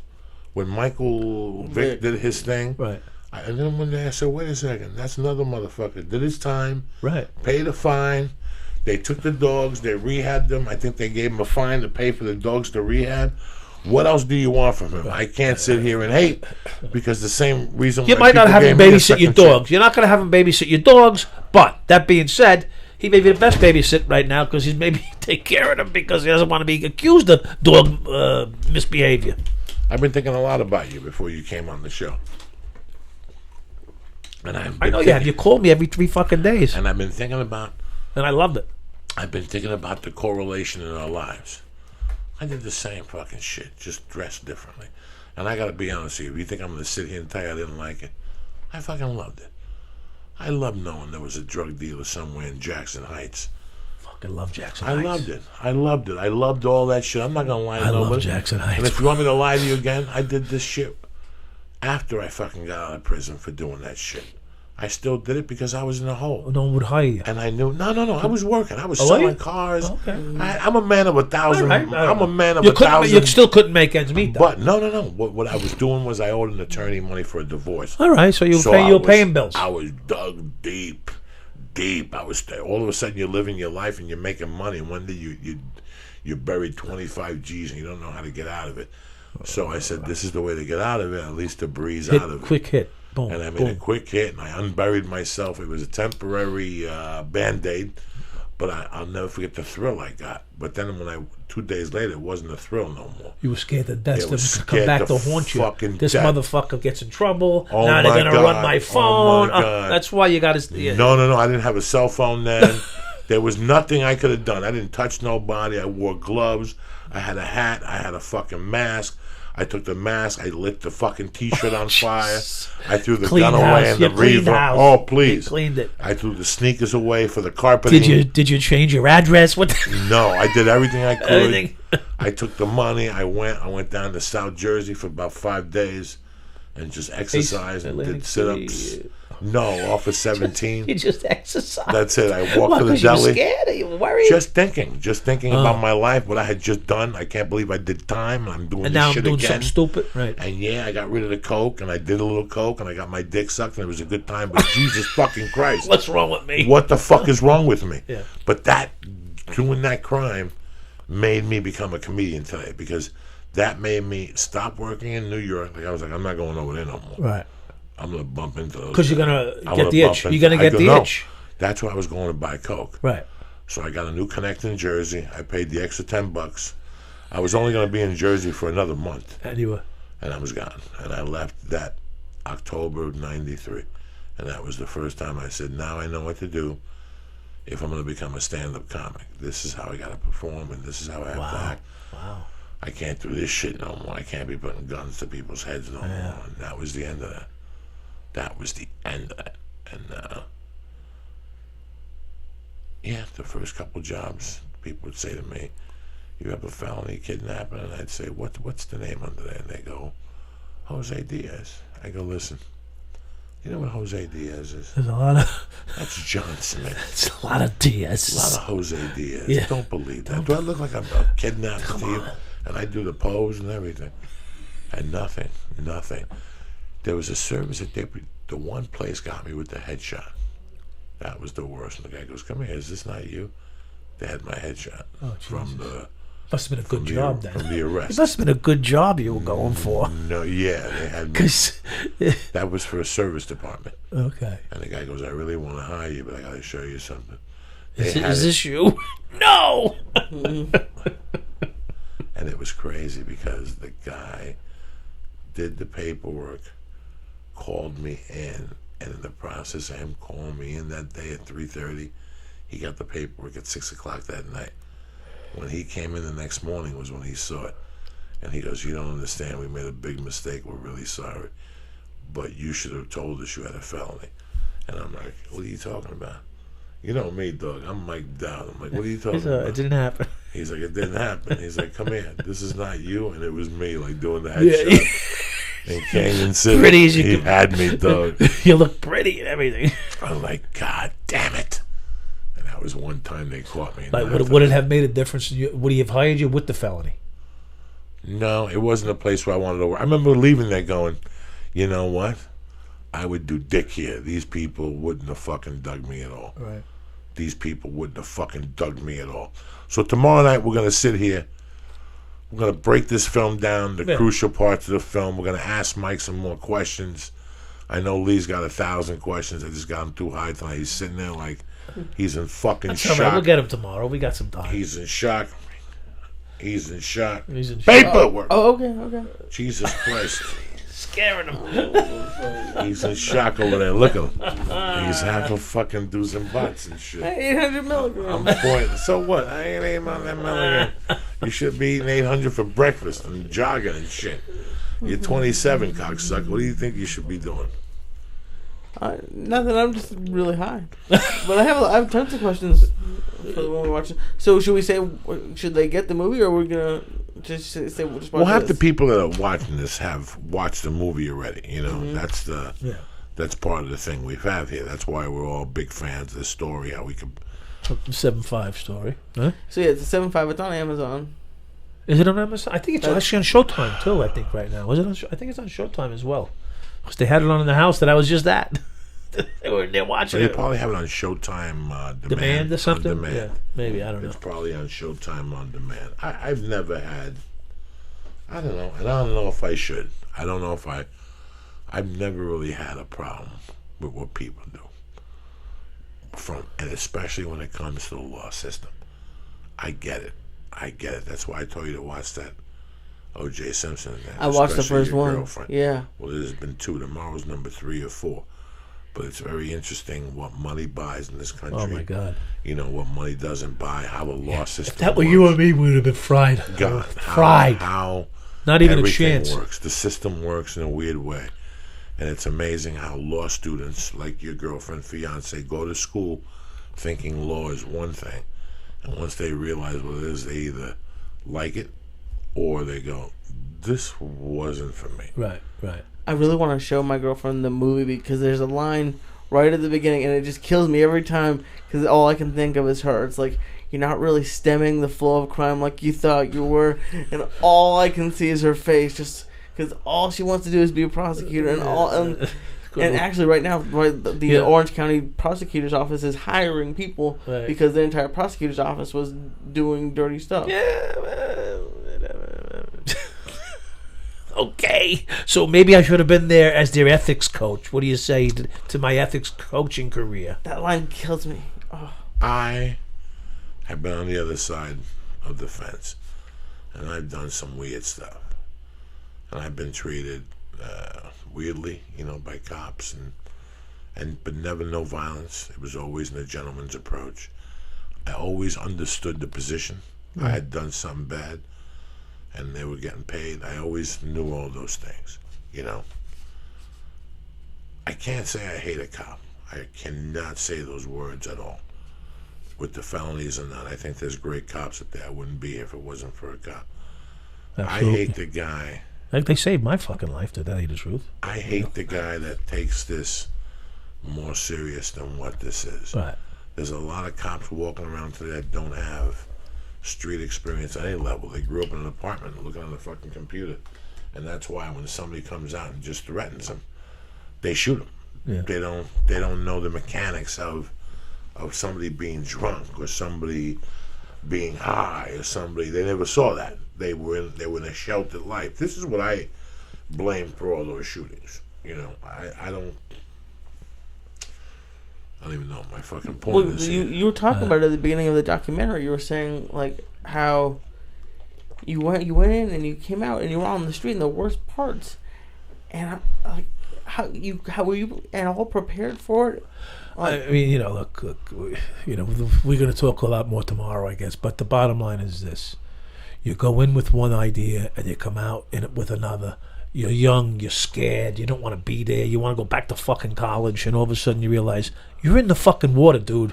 You need to swim or sink, one of the two.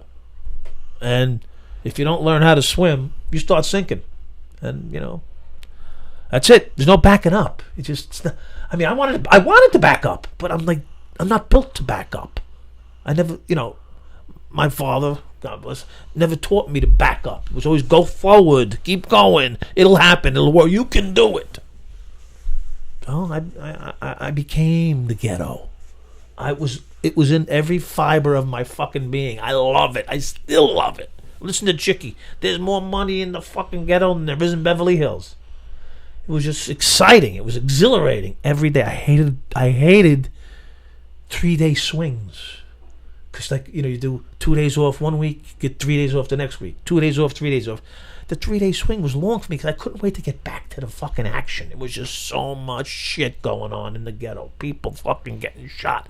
I didn't want to see them get shot, don't get me wrong, but I loved the fucking smell of the blood and the gunpowder, and I love being the guy in charge of the scene. Get an ambulance here, get a fucking the PDU, the detective squad, get this, get that, get the helicopters if we needed it. I just loved that fucking excitement of doing that, and then, and standing around like you were God. You were fucking running something. It was just such a good feeling. And in a good cop way, not a fucking bad, I'm looking to rob this guy. Maybe I did rob him too, but who cares? I was still doing the good shit at the same time. I was trying to save his life. I was trying to get an ambulance there to get him to the hospital. I was trying to get, set up a crime scene, look for witnesses. You still do all the crazy shit. Maybe look for a couple grand while you're at it. I was multitasking before multitasking was multitasking.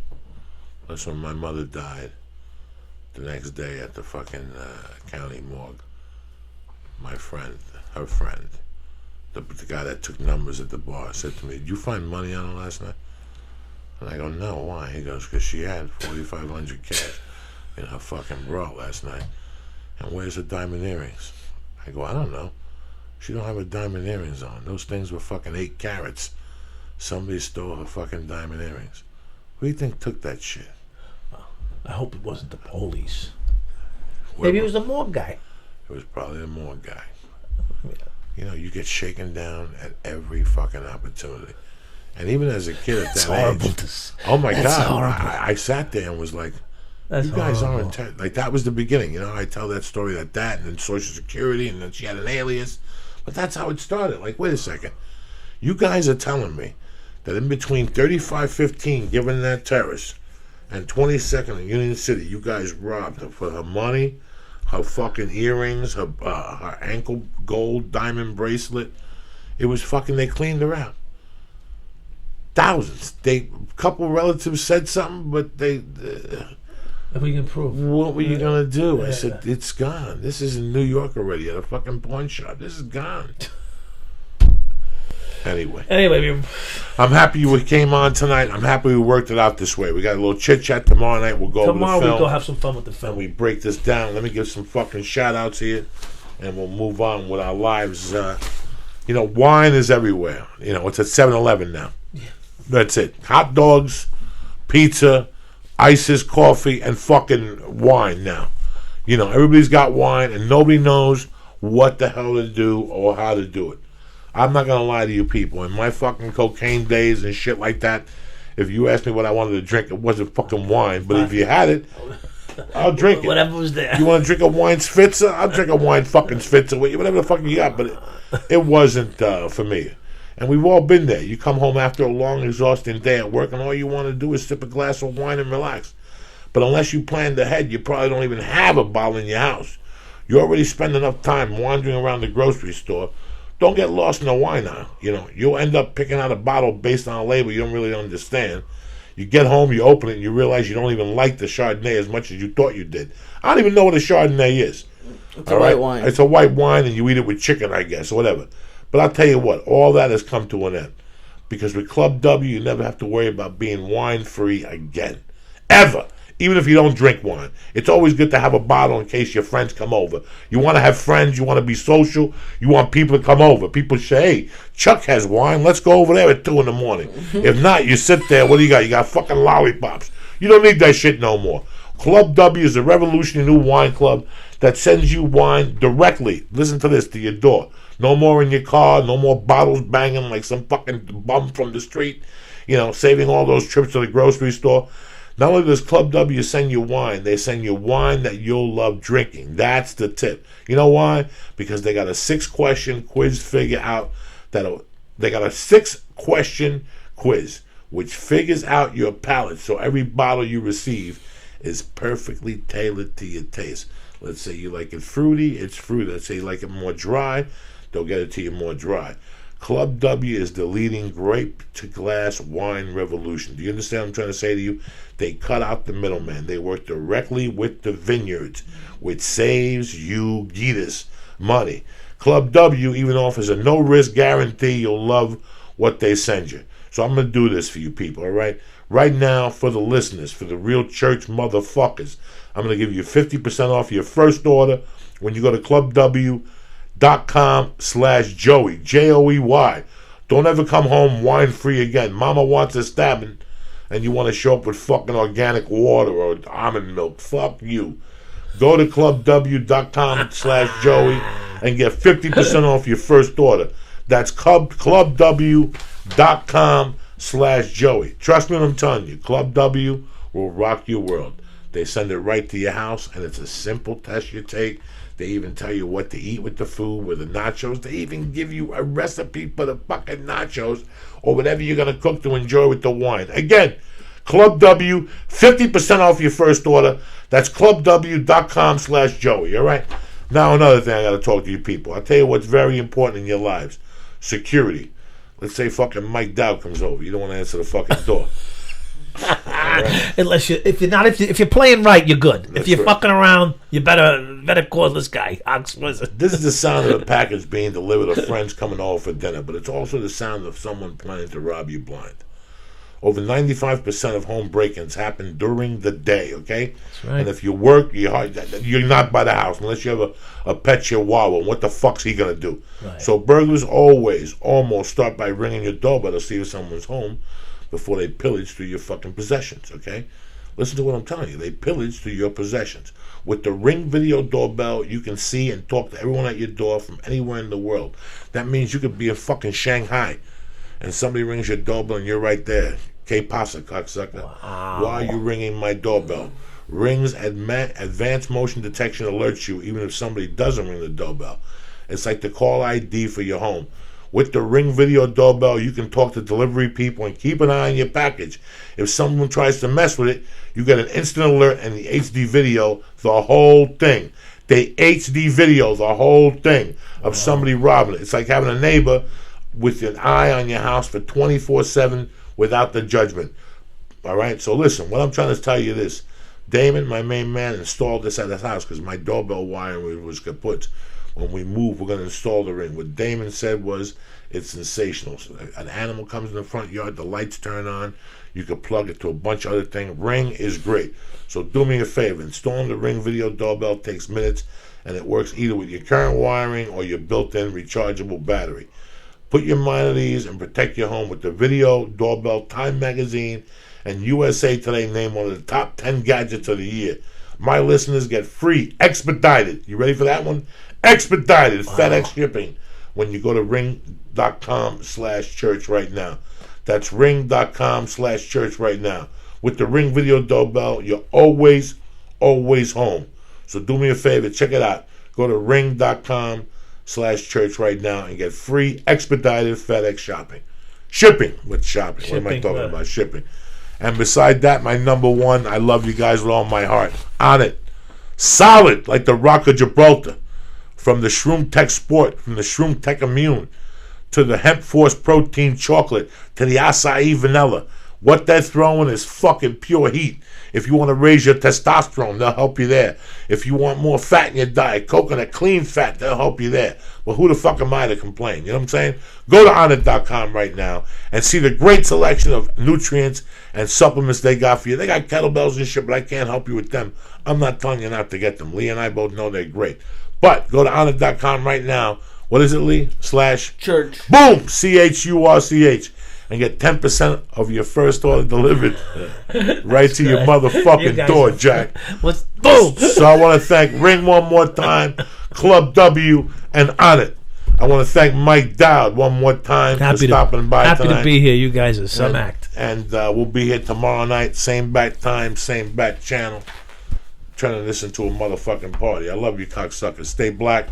Uncle Joey here with his main man, Syatt. Lee, you look petrified. I've never seen you. Oh, what's the matter? You think the cops are coming against you? He's doing. He does everything. Don't worry about that. Oh my God. God. Love yous. Thanks for having me. I'll talk to you tomorrow. All right, we'll talk tomorrow.